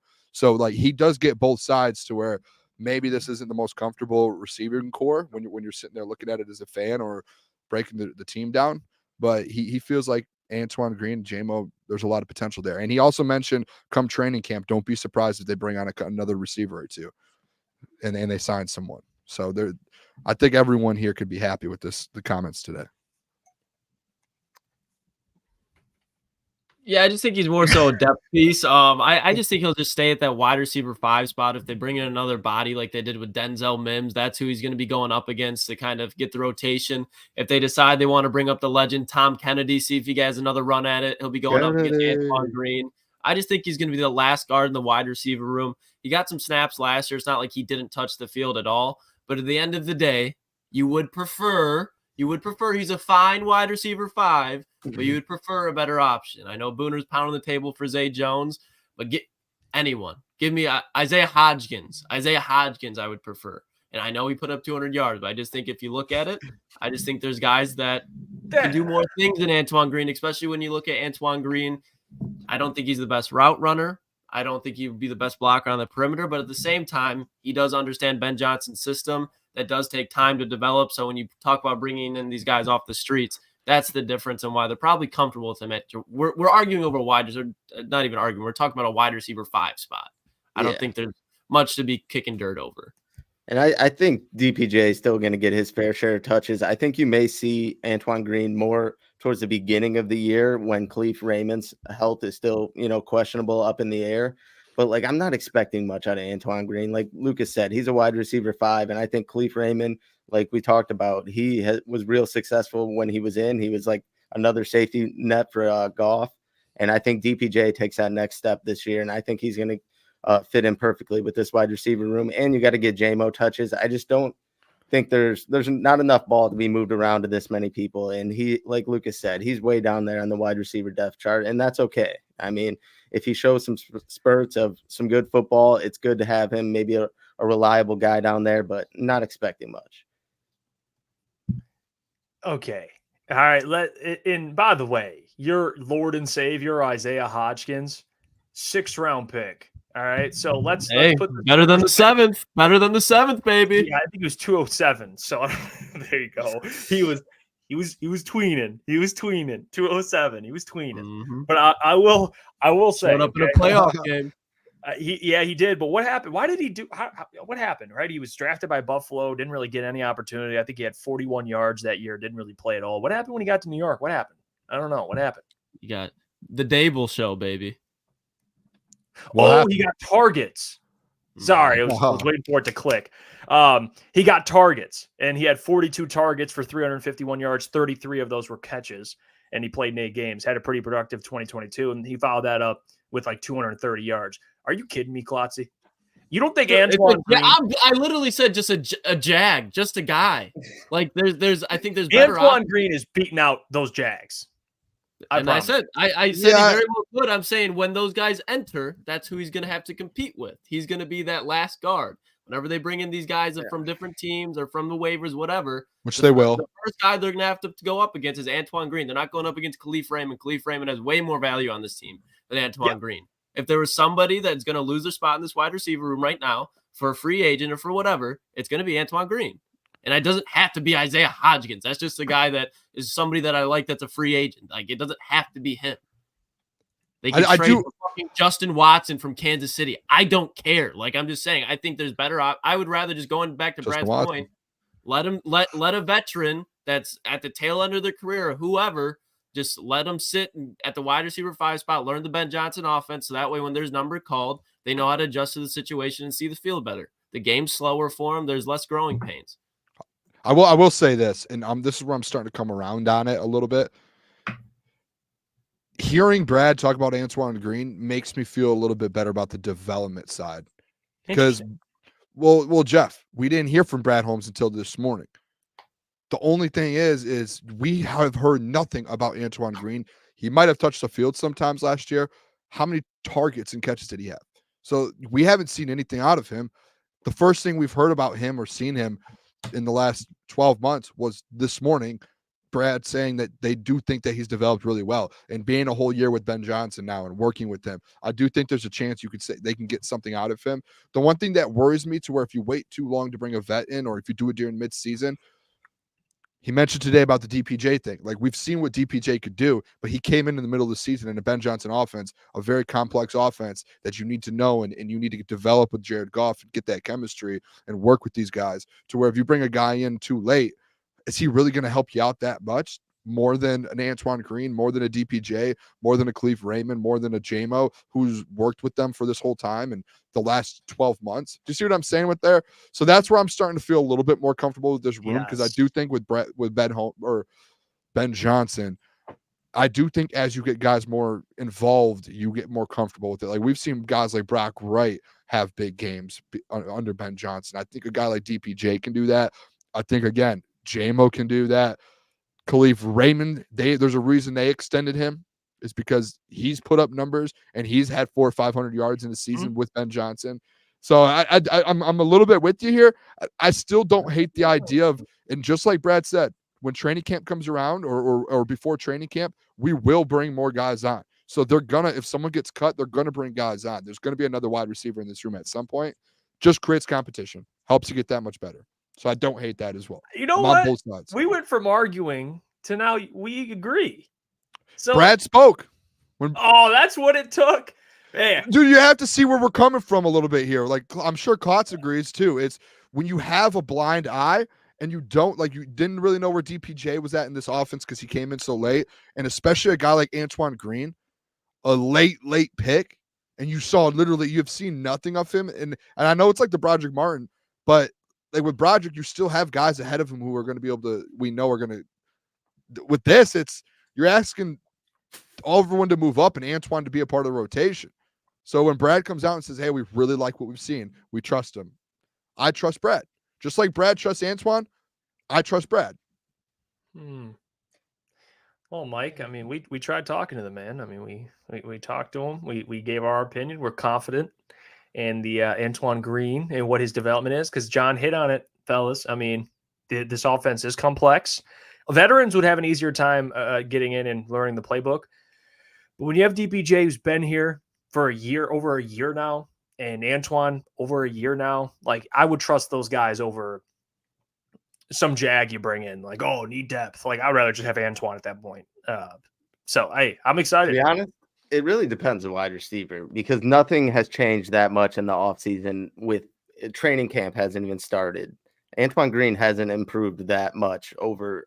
I get it. I get that's what you would answer as a GM when you're asked about the wide receiver room. You talk your guys up a little bit, but there's no way he's improved that much. The offseason, they haven't gone through everything with their wide receivers. It's not training camp yet.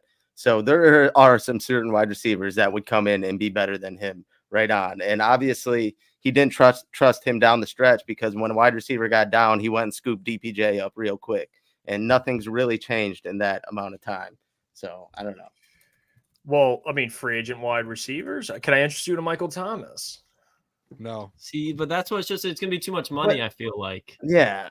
You get like, if it were to be like, that's where it's, when you talk about like those things, it's like, and you already know this, but Brad Holmes, he's not a Brad Holmes type of guy, I don't think. And even if he was, he's going to command that type of money. That's where it's going to be those Jags type of guys. I don't think they need a Michael Thomas. I just think they literally need another body in the room due to injury.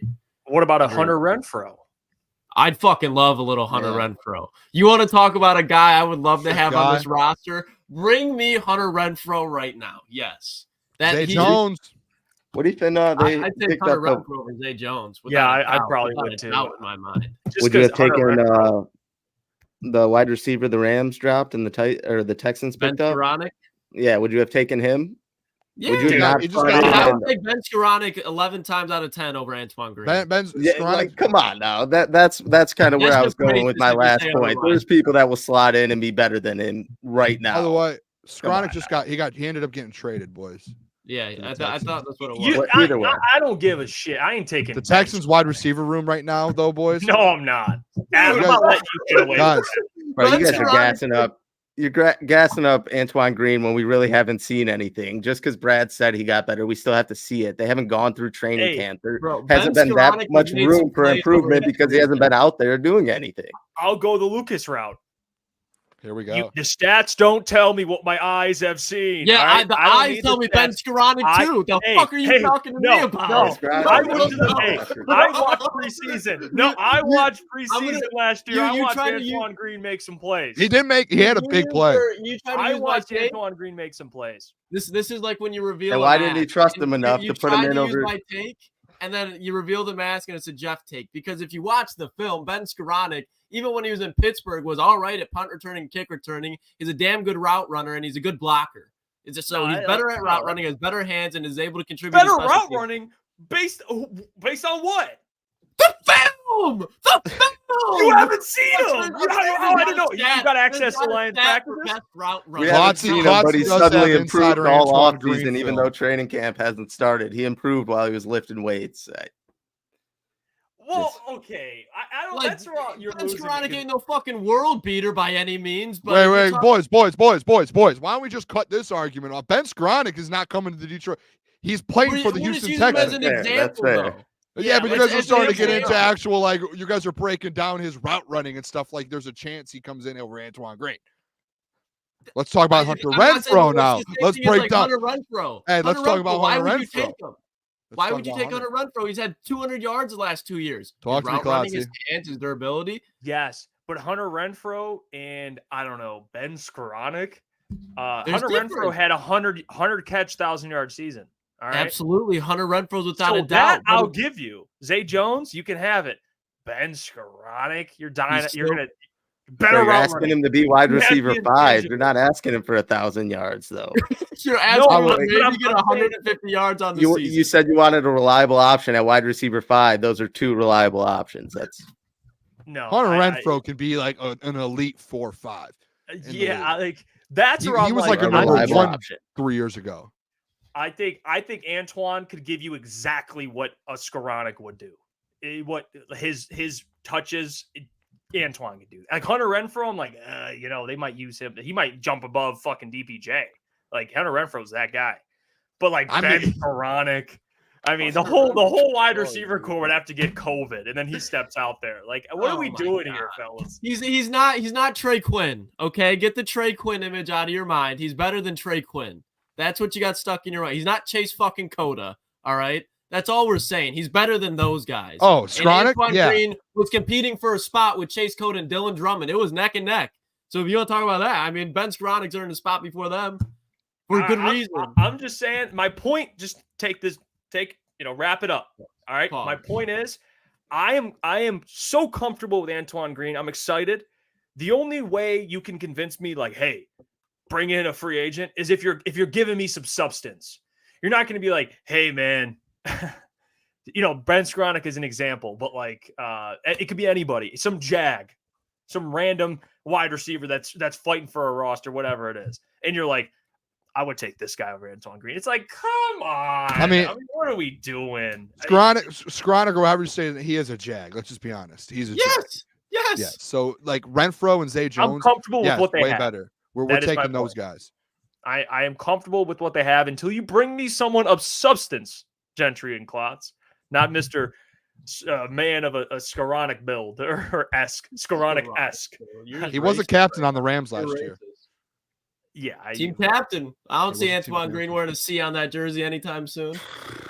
Hey, Brad Holmes likes the wide receiver room. He didn't clamor for a Skoranek trade. So, hey, I don't know. Oh, man. It's just the information we have. Well, speaking of Brad Holmes, where would you guys, I'll ask you this before I get the graphic up. Where would Brad rank in the NFL in terms of GMs? Yeah. Top 5. Why? He's top 5 no matter what. Top 2 and not 2. He's only going to get better. And a lot of the GMs around the league have been doing it consistently, have continued success, not only drafting, trading, playoffs and whatnot. And I think this is just the start for Brad. So I think he's top 5 and he's just going to keep moving up. That's my spiel. By the way, Traquan Smith better than Skoranek. But anyway, to the point. I agree. He goes, I agree. On the roster, Jeff. He goes, I agree. Anyway, sorry about that. To Mike's point, he said top 5. Where are you guys? You top 2, not 2? What are you doing? Where are you guys at with it? In no order, just because I think he is 5.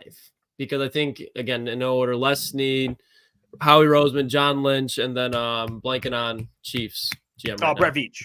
Brett Veach. I think those are the clear top 4, however you want to rank them.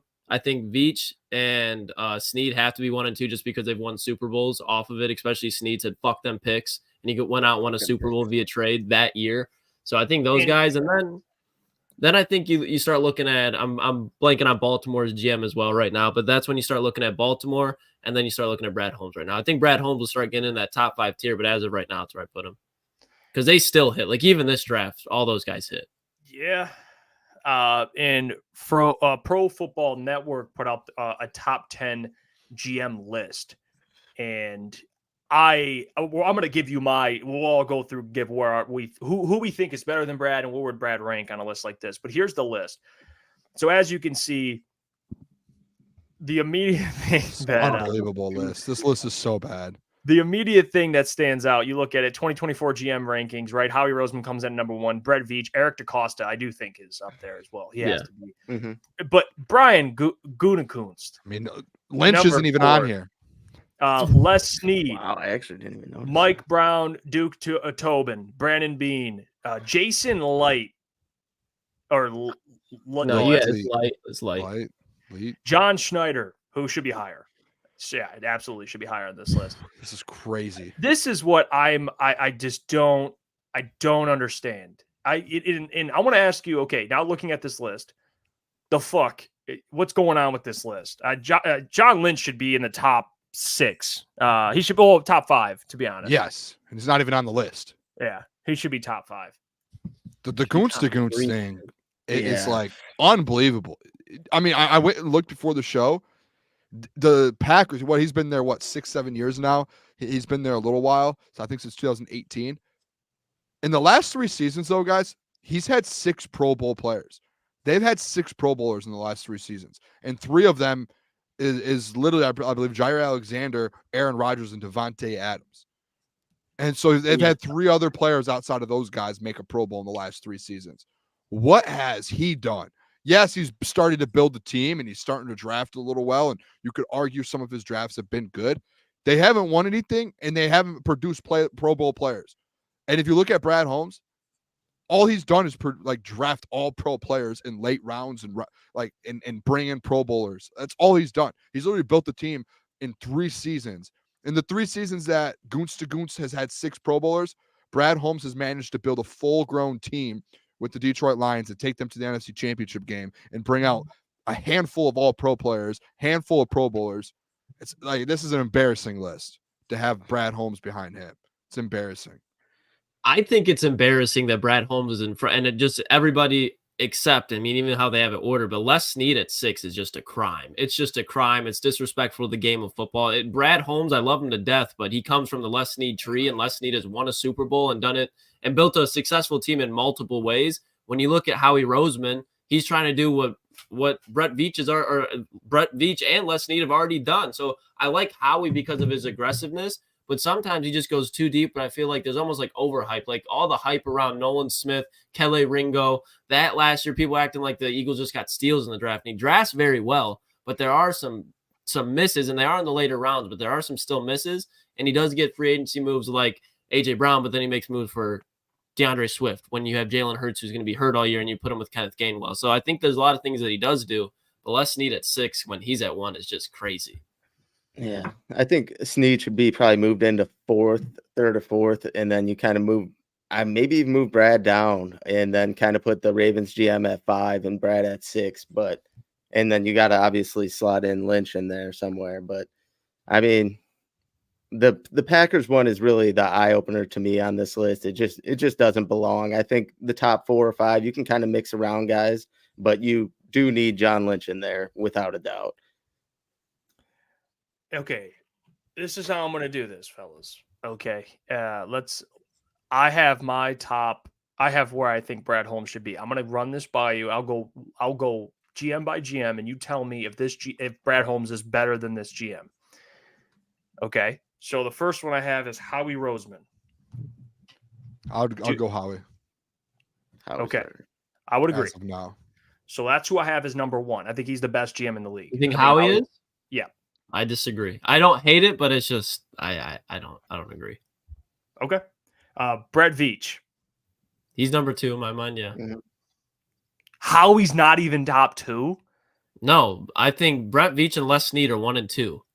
Les Snead, If Klotz, you look feels at like Les you're just Snead- basing it off they won a Super Bowl, which I don't No, think. look at Les Snead, who just got Puka Nacua in the 5th round. He got Cooper Kupp in the 3rd round. Look at all these picks. Kobe Turner. You go back to Les Snead since he started at the Rams in the late rounds. This man has hit for over 5 years of just straight smack. He hasn't missed in a draft class. He has not missed, especially late. Like Howie Roseman is great in the first 3 rounds, but after that, name like a late round Howie Roseman just steal. You can't, and he's still a great GM. But don't forget he drafted Kyron Williams too. Great point, Booner. Great point. But like, it doesn't make Howie Roseman not an elite drafter. But I would absolutely say did we forget that I believe he drafted Jason Kelce? That's fine. I mean, but that doesn't just make him instantly bet. Like, that's a Hall of Famer, yeah. But you go back at Les Snead, Cooper Kupp's going to be a Hall of Famer without a doubt. And that was in the 6th round, pick 191. But so it's not like he had. I see what I thought you were just saying like generally. Yeah, 6th round. No, you're right. You're right. He found like that to me's got to count. Like, you know, it does. He's a top 3 GM, but in order to like if you look at the Eagles secondary last year, the linebacking core, then you look at the Rams linebacking core and the Rams secondary, you just look at all the chemistry and how they fit the system and help their coaches out. Look at the coordinators that were in Philly last year. When's the last time that the Rams just had a dog shit coordinator? Rarely. Now, a lot of that has to do with Sean McVay, but who's bringing all these guys in and making sure that they're checking all the lists? Les Snead. And so we have the same top 3. It's just different. Please tell me you have Howie at 3. Please. Yeah, Howie would be 3 for me. Okay, that's fair. We have the same top 3. You guys agree with that top 3? Howie Roseman, Brad Veach, Les Snead, any order? I think that's the 3, whatever order you want to mix and match it. So that's NFL right now. Okay, so we agree. That's the 3. Yes.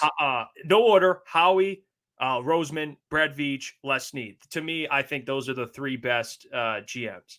Now we get to like the next tier, and this is where I think this is going to get spicy. All right, this is where it's going to get spicy. John Lynch. Yeah, I think yes. Brad Holmes and John Lynch should come next. Yeah, okay, he's 4. Well, I have him next, so we agree there. He's next. Lucas, you would agree, but I think we've talked about that before. Yeah, I love John Lynch. It's just the Trey Lance thing. Just it's bad. It's bad. Here's the next guy, and this is why he should be higher on this list. It's John Schneider. The Seahawks. Are you kidding me? He's won a Super Bowl. Consistency. They've only drafted 2 quarterbacks, and he drafted Russell in the 3rd round, I believe. And he hits, dude. They have great drafts often. Like they have really good drafts. I think if we were saying this 5 years ago, yes, but I don't think he's as good as a GM as he used to. I couldn't tell you why, but I just don't think he's hitting as consistently. So he's still a top. He'll still be on this list somewhere. I just don't think top 5. What do you guys think with that? I don't think he's top 5 either. I would put 2 other people in this spot before him. Yeah, but I do think he's top 10. I mean, I think the top 5. I think we can all agree. There's 5 really good GMs in the NFL right now, and I think outside of that, I just think you have to have that 5 that you just named, Jeff, in your top 5. Mm-hmm. That's just right after Brad Holmes. There's a cutoff, and then you can go and mix and match whoever you want after that. But I think like the 5.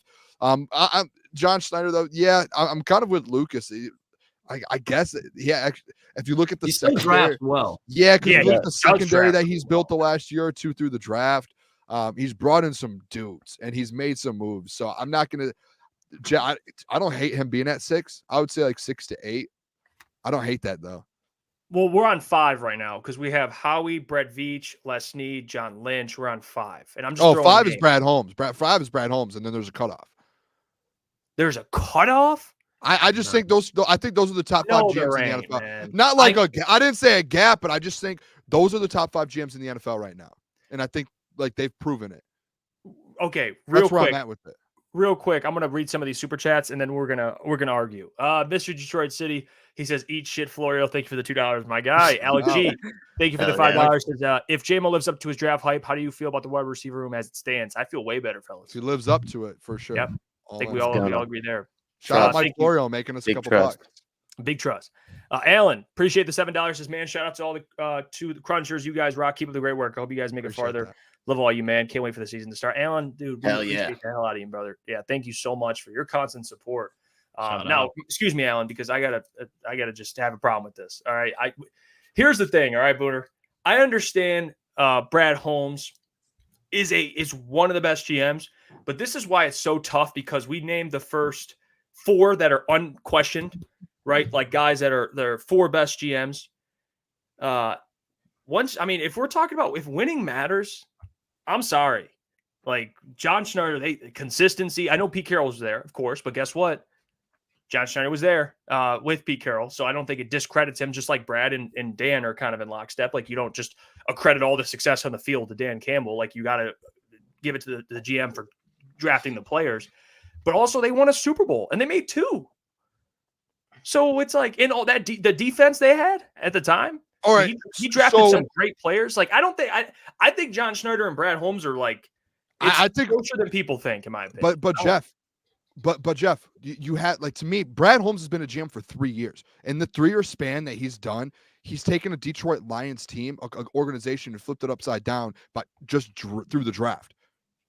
Yeah, literally just all through the draft. And he's taken them to the NFC Championship game through the draft. He's drafted a top 5 wide receiver in the NFL within 3 seasons. He's drafted a top 5 running back in the NFL within 3 seasons, a top 5 tight end within the first 3 seasons. But you're disrespecting what Schneider's done. I think Schneider did a great job, but I'm talking about if you're looking at just a sample size, like Schneider's had this sample size and Brad Holmes has had this. And what he's done in this sample size is taken the Detroit Lions to the NFC Championship game, and how many all-pro players, how many players that are top 5 at their position, whether it's like a Hutch and guys in the secondary there. Jeff, that little sample size here to Schneider's this one, when you break it down, Brad Holmes is on his way to winning a Super Bowl or multiple in Detroit. He just took them to the NFC Championship game in year 3, just based off what he's drafted. That's why, to me, if you're really looking at it through the draft and the players and what he's done in building a team and an organization, Brad Holmes has been elite the last 3 seasons at doing it, almost perfect at doing it as well. And he has not missed a lot. Schneider, you could say, to Lucas's point as well, he did it for a long time and went to Super Bowls and won Super Bowls. Recently, they haven't been winning as much. But yeah, he's still drafted great players and he's still built teams up and a defense up right now. But right now, if I'm looking at this small sample size to this big sample size, right now, Brad Holmes has dominated the last 3 years as a GM and as a new GM too. Like, this is the first time he's ever done it. And he's gone 3 for 3 in drafts. He's got 4 or 5 all-pro players. He's got a bunch of Pro Bowlers, and he just took them to an NFC Championship game in year 3. That's impressive. No. But here's the thing, though, we have to take into account. And I want to, before I go on this spiel, I want you guys, John Schneider, with this thing. I just need you guys' opinion on this. I just think, like, I understand the respect you have for him. Like, I'm not saying, like, you saying he's a top 5 GM is a bad take, but I think if you're talking about present day NFL, like, in heading into 2024, which GM would I rather have? I would rather have Brad Holmes because he's got the hot hand. Like John Schneider is still a very good GM, but if you're talking about who has been better at building a team consistently over the last couple of seasons, it's almost like Brad Holmes opened up a book, said, here, this is what I wrote for you guys, do it, and we're going to be a winner. And John Schneider did that in the Legion of Boom era, but he hasn't been doing that recently, and that's the one reason. And he does have solid drafts, but he doesn't have Brad Holmes drafts. That's the reason why I wouldn't do it. And okay. I think when you look at what Seattle's done in free agency, they really haven't done much. I know they brought back Leonard Williams, but over the last couple of seasons, they've had Geno Smith, who's turned out for him better than a lot of people thought, so that's good on him. But then you look at, like, Jared Goff and that trade. And it's just, since Brad Holmes has been in Detroit compared to when John Schneider's been in Seattle, I just think there's a difference in GM play. So here's the thing with at least John Schneider. Okay, the last 3 years. We'll just go 3 years, and then we'll go even farther back. All right, so the last 3 years. You look at their most recent draft class, first round, they got Byron Murphy. But still, I don't even want to look at this year because we don't know anything about the players. The year prior, both first-round picks, Devon Witherspoon and Jackson Smith-Njigba. Those are pretty good picks. Yeah. And you even go back the year prior, Charles Cross, Boye Mafe in the second, Kenneth Walker in the second. They got Tyreek Woolen in the 5th. And then you go back 2 years prior, and they had DK Metcalf in the second round. And you go back to the drafts I'm about to name. Hey, guys, we do realize who he's drafted, right? I mean, he got Sherman in the 5th, Wagner in the second. I get that. Like, that's what I'm saying. Like, that's what's holding him in the top 10, though, or top 5 argument. Like, that alone. But like, that matters. That's his record. It does. And it's 2 Super Bowl appearances and a win? If we're talking, but those 2 Super Bowl appearances were when I was 12 years old. And again, he's still a great GM, but he's not the same. We're talking recently, like right now. I don't think it's. I don't think it's a great draft. I think it's like right now.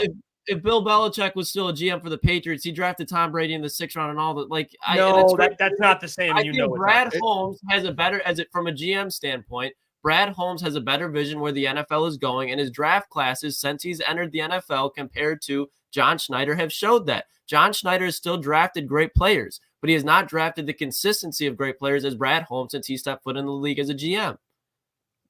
That's fair. I think Klotz hit it on the nail on the head. And if the list is based off recently, like as of now, wouldn't you kind of say the Seahawks have regressed a little bit overall as a team, Jeff? Quarterback. Yeah, of course they regressed. So that's part of the GM. That's part of the GM. And that's kind of what I was getting at. Don't do head-to-head wins. Come on. We're talking Brad's GMs just here. creeping up. I don't think it's fair to just discount. Again, I understand Brad's sample size, but boys, if it was reversed, we'd be bringing up Brad's 14-year career. Let's get it. I don't know if you're asking about right now, though. Honestly, I don't know, because I think we would be like, well, Brad's still really good, but they haven't been like it was. He hasn't pulled a Richard Sherman out of the 5th round anytime recently. He got Tariq Woolen, who had a great season, but then he got benched last year. I'm a big Tariq Woolen guy, but he got benched last year. Jackson Smith-Njigba, and who was the other first-round pick that you were bringing up too? Devon Witherspoon. Great picks. I think those are head-for-head with Jack Campbell, Jahmyr Gibbs as far as what they'll be. But they didn't get the back half of that. They didn't get Brian Branch and Sam Laporta. He could have drafted those players just as easily. That's why it's just like the difference. But again, we're not talking about a scout. We're talking about a GM. Like that's all has to do with it. Don't start with that. We're talking. But that's my point. Like, again, when you bring up like, crazy. Well, he drafts better, guys. I'm talking about like that was a general manager as a complete dude. He has had 14 years in Seattle. Brad Holmes took over the worst NFL and the worst organization in NFL history and turned them into a Super Bowl contender in 3 years. Let's separate. He is the best in the NFL. One of the best in the NFL. I'm not saying he's literally on my top. He's top 6. Like, that's still really good. But we have to let's not get it twisted, right? The Lions were awful, and Brad Holmes changed that. So, like, it is okay. He's doing a great job, but like, we can't just discount the sample size. Like, no, not for everybody. Jeff, let me throw this out there real quick. Hall of Famers. Real quick, take that away. And won a Super Bowl. Real quick, Jeff, think about this. Like, quit looking at the past there. Let's just talk about these last 3 years. The team that Brad Holmes inherited compared to the team that was in Seattle. Like, seriously, think about that 3 years ago. The difference of the turnaround in Detroit to the regression in Seattle the last 3 seasons. Genuinely, I know it's the quarterback. That's part of the GM's job. That's part of the GM's job is staying consistent if you're that good. Brad Holmes the last 3 years has been a better GM. That is a fact. You can't tell me the last 3 seasons. You want to bring up, if we're going off consistency and wins, you want to bring up Schneider, what they've won? They don't the last 3 seasons. They had 2 winning seasons with Geno Smith. We're talking about the buildup as a GM the last 3 years from what Brad Holmes inherited. Yeah, bad. He built them up. Okay, it's amazing. Okay, he's been better than him the last 3 years. This man had we should take into account that Seattle stayed on at a great level. Because he's saying Schneider's bad. So we don't. Schneider is not bad. It's literally he's 6. Brad Holmes is 5. Right now, we're talking about right now. The last 3 years, Brad Holmes is 5. He's done a better job as a GM than Schneider has the last 3 seasons. He's built the team up from literally 2 or 3 wins year 1 all the way up to 12 in an NFC Championship game. What has Schneider and the Seahawks? Have they been to an NFC Championship game the last 3 seasons? Answer that. Oh my God! So we're doing last 3 years. But that's what this is. This is a list of right now. This is talking about right now. You got to put him over Howie Roseman then. Dude, he's drafted multiple Hall of Famers. He's won a Super Bowl. No. Guess what? Howie, Super Bowl. Brett Veach, Super Bowl. Les Snead, Super Bowl. He's got 2 of them. So Schneider, Super Bowl and Hall of Famers, but we knock him down. He doesn't deserve that. This is where my confusion is coming from. It's like, if you're gonna put him at 5 because of the Super Bowl appearances, he got 2 Super Bowls. No, not just that. He's done everything that you said. He's done everything that you said better than Howie Roseman. What? So he's done everything that you said. The reasons why you said Howie Roseman's number 1, he's done better than Howie Roseman at. His draft classes, his free agency moves, his level of consistency as a winner. He's done it all better. But why wouldn't you say that now? Is because Howie Roseman is a better GM right now, just like Brad Holmes is a better GM right now. No. How that doesn't make sense. You're now arguing that John Schneider's made better moves than Howie Roseman? I'm not saying that, but by your argument, that kind of has to be it because he's been more successful and he's had more consistency. You're holding back Brad's short tenure, and you're saying that he's automatically a better GM because Brad's only been doing it for 3 years. No, I'm taking into consideration John Schneider, the length he's been a GM. Obviously, he's going to have more misses because of the length of time he's drafted, the amount of players he's drafted. He's found Hall of Fame players. Howie Roseman, I will take into account a shorter term, like what he's done in a shorter term. I don't think it's like, oh, the longest tenure GM is the best. But like the way you guys are dismissing John Schneider, I think is probably confusing to me. We're not. He's six. What are we doing? Brad is fifth. He's six. I would probably put the Costa right at him. The Costa, I could think you could put ever, but Brad Holmes in his first 3 years, I don't think there's a GM in NFL history that has done what Brad Holmes has done. This man had Jamie Collins, Trey Flowers, had to inherit Jared Goff and build a system around Jared Goff while doing it on a budget, like an extremely tight budget. And we haven't even seen Brad Holmes open the books up for himself up to this season. So Brad Holmes really had to inherit somebody else. John Schneider is a great GM, but if you're talking about going into 2024, who would I want building my team? Without a doubt, Brad Holmes. And it's not a knock. That's not saying I wouldn't take John Schneider with a smile on my face. But if I had to pick one, I'm going Brad Holmes. I would say this list, Jeff, is today, like GMs today, not like that's what last 15 years or your whole career. I think it's GMs right now. Who is the best GM in the NFL right now? If you go into a draft, who do you want drafted? Who do you want evaluating? That's how I look at it right now. The last 3 years sample size, Brad Holmes. What he's done. Brad Holmes. So again, Brad Holmes. So what's the difference between, in your opinion, John Lynch and Brad Holmes? John Lynch has been, again, hit on draft classes, but been much more aggressive in trades and just off or during season moves and has gotten to a Super Bowl. I don't think there's been a year where Kyle Shanahan has not had an ability to win games, even with Jimmy Garoppolo. And John Lynch, we talk about the Trey Lance thing. Kyle Shanahan wanted Trey Lance. And I don't think Justin Fields is a world beater of a quarterback, but John Lynch wanted Justin Fields. And I think that whole knock on John Lynch isn't even a knock on him. So that's what I take into account. The 49ers have been loaded with talent since John Lynch has stepped into that room. Okay. Well, no, go on. Were you going to say Jeff, something? I was just going to ask, do you have Brad Holmes at 6 on your list? Yeah, it's a one spot difference. We're arguing like it's like 10-5 dude. This is crazy. No way that whole time you just put Brad Holmes. I'm sorry. I can't give Brad the nod. I get we're hype and Brad's great. He's one of the best and he's amazing. And it's a shorter set, but you have to put some respect on the amount of playoff appearances, the consistency, man. They just win. They win and they draft well. Yeah. You know, look right now, the last 3 years. They do. Like, that's why I'm like, you know what? I can't do it. I just can't yet. And it's not like you got really red. You got really mad when at the end of the day we both have him at 5 and 6. It's not like we put him at like 10 and we kept him at 10. That's how these arguments get, because you're trying to make your point about Brad. So you start kind of knocking John Schneider. I'm like, dude, look at the players this man's drafted. Like, are you? And it's not just first round. I don't think any of us are knocking him. Like, I think Golden Tate got him, by the way, second round pick. Like, that's pretty good receiver, pretty good player. Earl Thomas, pretty good. He's pretty good safety. Like, there's a lot of guys he's drafted. I think Brad will have that. He's the best GM in the NFL. Then there you go. No, oh my gosh. But the way you guys, and then no, this is GM guru over here. And by the way, do I believe Brad will do this over a long period of time? Like, yeah, he's trending that way, but like, dude, I credit anybody that's been consistently good or great over a long period of time that has reached the ultimate, just the epitome of success, which is like, hey, Super Bowl. But to that point, if we're talking about like who's done the best the last couple of years, to your point, like the reason you're putting Schneider over him is because of the, the success for the however many years it was in the Super Bowls. When it's like, all right, so Brad's just, until he gets 10 years into his career, he's never going to jump in because of that. Essentially, no, all I'm saying is how Brad's got to continue to earn it. Is that crazy? Yeah, he continued to earn it, but like that just because you have to earn it doesn't mean you're not better. It's like saying like LeBron in year 5 wasn't the best player in the NBA because he has to go earn it. Like that's like no, it's the same thing I use for Dan Campbell. I don't think Dan's a great player. I think there are better coaches than Dan Campbell at this point because he has to earn it. You can't Dan's just level at say, head coaching is different from Brad's at GMs, in my opinion. you can't say a guy's just not good because he hasn't earned it and he hasn't gone out there and done it. See, Like, you're he's twisting my obviously words. that's Don't what do you're that, saying. please. You're Don't do saying that. because of the Super Bowls and the playoff appearances No. that he He's should not be over. saying he's not good. That's not what he's saying. I know that, but I'm saying like okay, the rankings you're basing it off of. Oh, he's gone to all these playoff appearances and this, but Brad's just right now just a better GM. He's evaluating better. He's putting a better team together.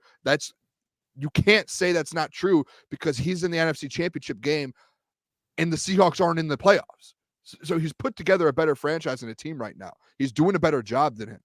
That's just a fact at the end of the day. So that's where it's like, all right, right now, Brad has the advantage. Now, if you want to talk about who's been a better GM in their career, all right, then we can have that conversation. It's obviously not going to be Brad. But you see what I'm saying? Like, these are two different conversations that you're having here. Right now, Brad has put a team together that went – he had a 17-point lead. He literally put a team together in 3 years that was about to be a Super Bowl team. He was 17 points away. He literally was about to be in the Super Bowl in his third year. Yes. In third year, Schneider did that quarterback is hard to figure out because if they had Jared Goff, I promise the Seahawks. Schneider hasn't been able to put that team together the last couple of years. He didn't even. He has. What are we doing here? They weren't even in the playoffs. Dude, Geno Smith was fucking hurt. Like, what are we doing here? Figure out the quarterback, and what happens, Boone? Okay, that's your job. Brad got Jared Goff. Have a bad roster. I'll wait. Brad got Jared Goff. What about this, Jeff? This is just how I can a very clear thought that it's just an agree or disagree thing where it doesn't even have to be explained more because we already said the reasonings. Do you think over the last 3 years, John Schneider would be able to do what Brad Holmes did in Detroit? I say no, and that's why I go Brad Holmes. But if you think, then that's fair. I think Detroit was starving for a good general manager, and you got one. So, yes, I do think so. I think that they just needed a good general manager, a great one. I shouldn't say good, a really great one.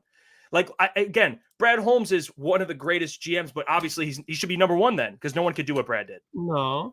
What are we doing? See, that's word flipping. Now that's word flipping. That's word flipping. No, but that's my yeah. Guys, I understand it's great what he did, but like we gotta Detroit. Let's look at who his competition was. It feels like you're not giving Brad enough credit. Really, what are we doing? You're not giving Brad enough credit. He took over a team that was probably the worst. I'm not giving him fucking enough credit. The guy is next on my list. He's 5 and 6. Did he play? Dude, he took over like the worst roster in the NFC North every year. He took over the worst roster in the NFL essentially, and one of the worst franchises of all time. And in 3 years, he almost had him in a Super Bowl. I mean, he gave us Amon-Ra St. Brown in the fourth round. But I don't like that either because if Malcolm Butler doesn't get Sam Laporta 2 Super Bowls, so like, what are we doing here with that? We can't do that. They were a catch away from making the Super Bowl. Well, no, but I'm just saying he took literally the worst franchise and one of the worst rosters almost to a Super Bowl in 3 years. No, it's not lazy. It's lazy just discrediting him. He literally took the worst. Who is discrediting him? I love this. Who is fucking discrediting him? Please. You fucking, I swear to God, because he's one spot lower on the list. I'm sorry. No. Stack in my mouth. Like, what are you doing? 5 and 6. Relax. No one's discrediting Brad Holmes. Relax. I can have a different opinion. All right. That's all this is. Bringing up good points about John Schneider, who I think is underrated, and people freak out. Oh, you're discrediting. Bro, come on. We're good. We're good. We get it. You like Brad. He's still 6 on your list. We get it. That's all I was saying. Us saying discredit, that was your argument back and forth with us with Schneider. John, you know what? You're John, like, you're discrediting Schneider, too. So. It's like, John, all I'm doing is, hey, I don't know, guys. I think there's another general manager.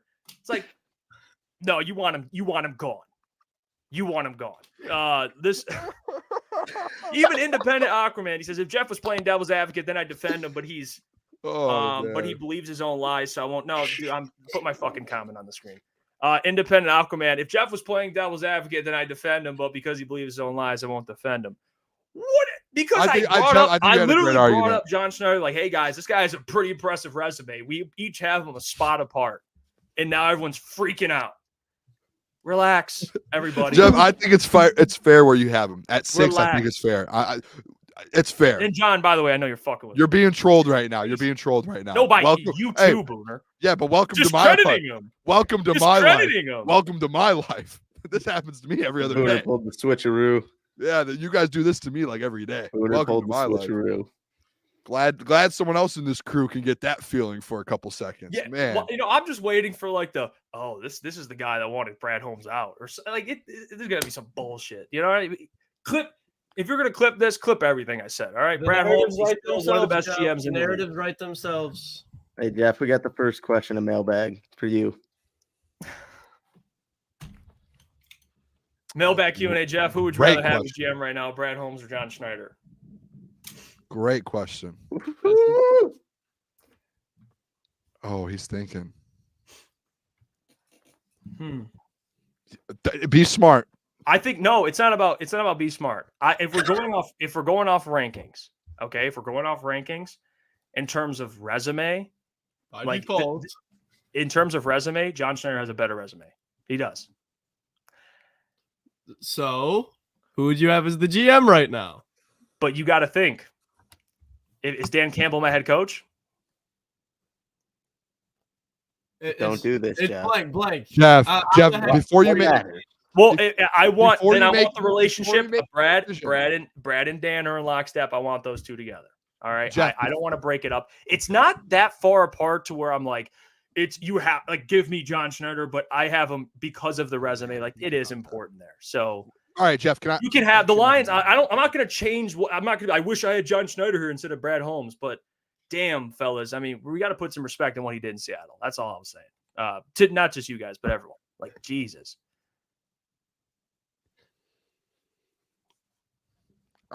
Okay. We're putting respect on Schneider's name. I'm just going. We have him 6. You just got mad at us saying we're discrediting.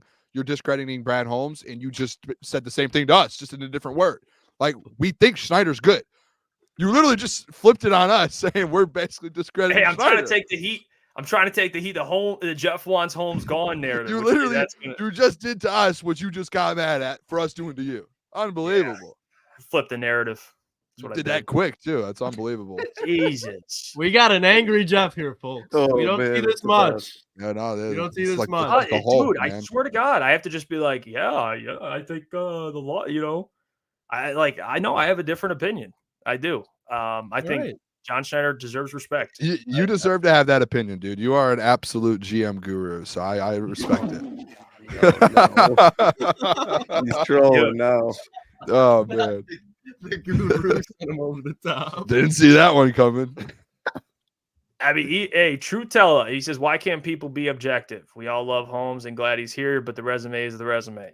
Like, so the resume thing, I get that, but like it's like if I'm going in for a job interview and I'm just better at a different guy than a job, and I'm just like right now he's just washed, he's old, he's been doing it a while, but his resume is great, but I'm better. That's the problem I'm gonna have. Oh, I'm the wash thing. I didn't say Schneider. I didn't throw a name out. The guy doesn't play football, dude. I didn't, Jeff. I didn't. He didn't tear his ACL. Like, what are we doing? Washed. The guy is a GM job. Jeff, this was the 6th guy on my list is certainly not washed. I don't know what you're talking about. You called him washed, Booner. You said no. I was giving an example. If I was going into an interview, but that's not the same example. It's not even relevant. He's making my head hurt. This is a fun conversation. I'm having a blast. I'm not gonna lie. We should go to 10-10. Yeah, this is bad. I love the show, man. I do. All the people. Hey, I saw some people coming at me earlier. Oh my God. This is whoa. This is whoa. All right. Jesus. Jeff Fate's minority hires. What do I know? He's true. You want Antoine Randall L gone. You want him gone. Jeez, man. We're really going there. We're really going here. Okay, you know what? That's fine. Because I could bring up all the, no, it's fine. I don't have to go into it. If you watch me for a while, you know that you guys know. Yeah, you guys know. I don't know. I think he was trolling though. That's ridiculous. But anyway, is this true, Jeff? No. Hey, check the morning show. Check the morning show. All right, do our tenure. That's all I'll say. But yeah, that was, I don't know, man. I think I popped a blood vessel. Mailbag, baby. Yeah, you know what? Fuck mailbag. Honestly. You know what that reminded me of? When you two were arguing about the Booner path. Booner, I've never seen two individuals so heated over nothing. No, this is. Okay, you know what? The Booner path, that was just disrespectful at the end of the day. That's all that was. We don't have to get going on it. Some people respected the Booner path. Some people didn't, Jeff. Just like he doesn't respect GMs. Yeah. Yeah. One. I mean, the guy's top 6. Now, where would you put your savior, Ryan Poles? He's top 10. What? Oh God, we just opened another fucking. Yeah, we could. Let's move on from that one. Yeah. Are you kidding? Like what, dude? Ryan Poles. He pulled off the greatest trade in NFL history. We're gonna deny that? Any question? I mean, he didn't know the Panthers were going to have the number 1. Oh, yeah, dude. No. This is okay. You know what? Oh man, the great trade. I just hate Ryan Poles. The sign trade. If you don't agree, put him at 15, 12, but 16 he's maybe. Well, okay, you know what? We'll 17, be in the middle. He is for sure top 20 12 to 13. 20. No. Yeah, that was a great trade. Congrats. Hey, dude. Yeah, what if Caleb's an absolute bust? That might turn into the worst trade in NFL history. Jeff's gonna cry if that happens. Okay, well, I'm not gonna go there. Actually, no, I'm not. I'm not gonna. I'll save that one. That I think that would have went south. No, it's fine. Yeah. Facts, Ed. See, Jeff can't beat these Bears fans' allegations, dude. Well, you got to. Well, I mean, yeah, actually, no. Timeout. If we're just talking trades and what Brian Poles has done the last year or two, you're going to put him automatically in the top 10. What has he won? Huh? What has he won? Has he gone to the playoffs? What has he won, Jeff? Where's his resume at? Huh? Well, we're talking about your top, rankings off resume. We're talking about top. You base it off resume. Top 10. Reverse card, dude. The top. If you look at the top 10 GMs, Brad top on this list. He's won. Has had success, right? Okay, that's fair. Number 9, Jason Light. Okay. That wasn't me. I don't even know how to do it. Booner, don't lie. Don't lie, Booner. Again, I don't think to be in the top 10, you got to have this long-term success. Like if you can draft and you pull off great trades and you bring in great free agents and you're building a roster, I mean, yeah. All right. Well, he can get into the top 10 if they actually start winning and it all comes together. That's fair. Okay, put him outside the top 10. I don't think he's. I'll put him at top 20. And if they start winning with what he's put together and then things start coming together and they make the playoffs, we can have this conversation in a year. But I mean, geez, man. Oh no, I can't. Hold on. Wait. Oh no, this is wrong, right? This is wrong. Independent Aquaman. Why do people keep fucking saying this? Jeff's like, was I not, Adam, were we not on a show talking for 2 hours a day when the draft was going on? What the fuck are we doing? And this isn't at you, Independent Aquaman. There's more people that have said this. Me and Adam roasted the fuck out of those. Not that word. Mike ones. Those Mike ones. Those the guys that felt like Malik Willis was a good option for the number 2 overall selection. And we roasted that ideology because it was so fucking stupid. And and that's why it's ridiculous. So no, me and Adam wanted an edge. Remember, draft the cocaine. I'll just say that. There we go, baby. Draft the cocaine. So that's what mattered. No, if I even made that argument, it'd be ridiculous. But you would remember that argument for sure. So no, I did not ever. No. You know what? I'm proud of you, Jeff. Yeah, I almost just slipped there and said something. I'm proud of you. You've had an interesting 30 minutes. They had you in the first half. Yeah. Glad that one didn't come out there. And that wasn't at you. I had someone else say that before, like in the chat. They're like, yeah, that's the guy who wanted. It's always when something gets heated over the Lions. They're like, tell that guy to shut up. He wanted Malik Willis. I'm like, No, I did not. I don't want the narrative spreading. So everyone in here, at least you guys know. That's all that matters. But yeah, we got to get out of here, man. I think I'm gonna fucking have a heart attack. I think. Yeah, I've never seen you do this in a 30-minute span before. This is unbelievable for me. Oh man. What a show from Jeff Iafrate. Performance.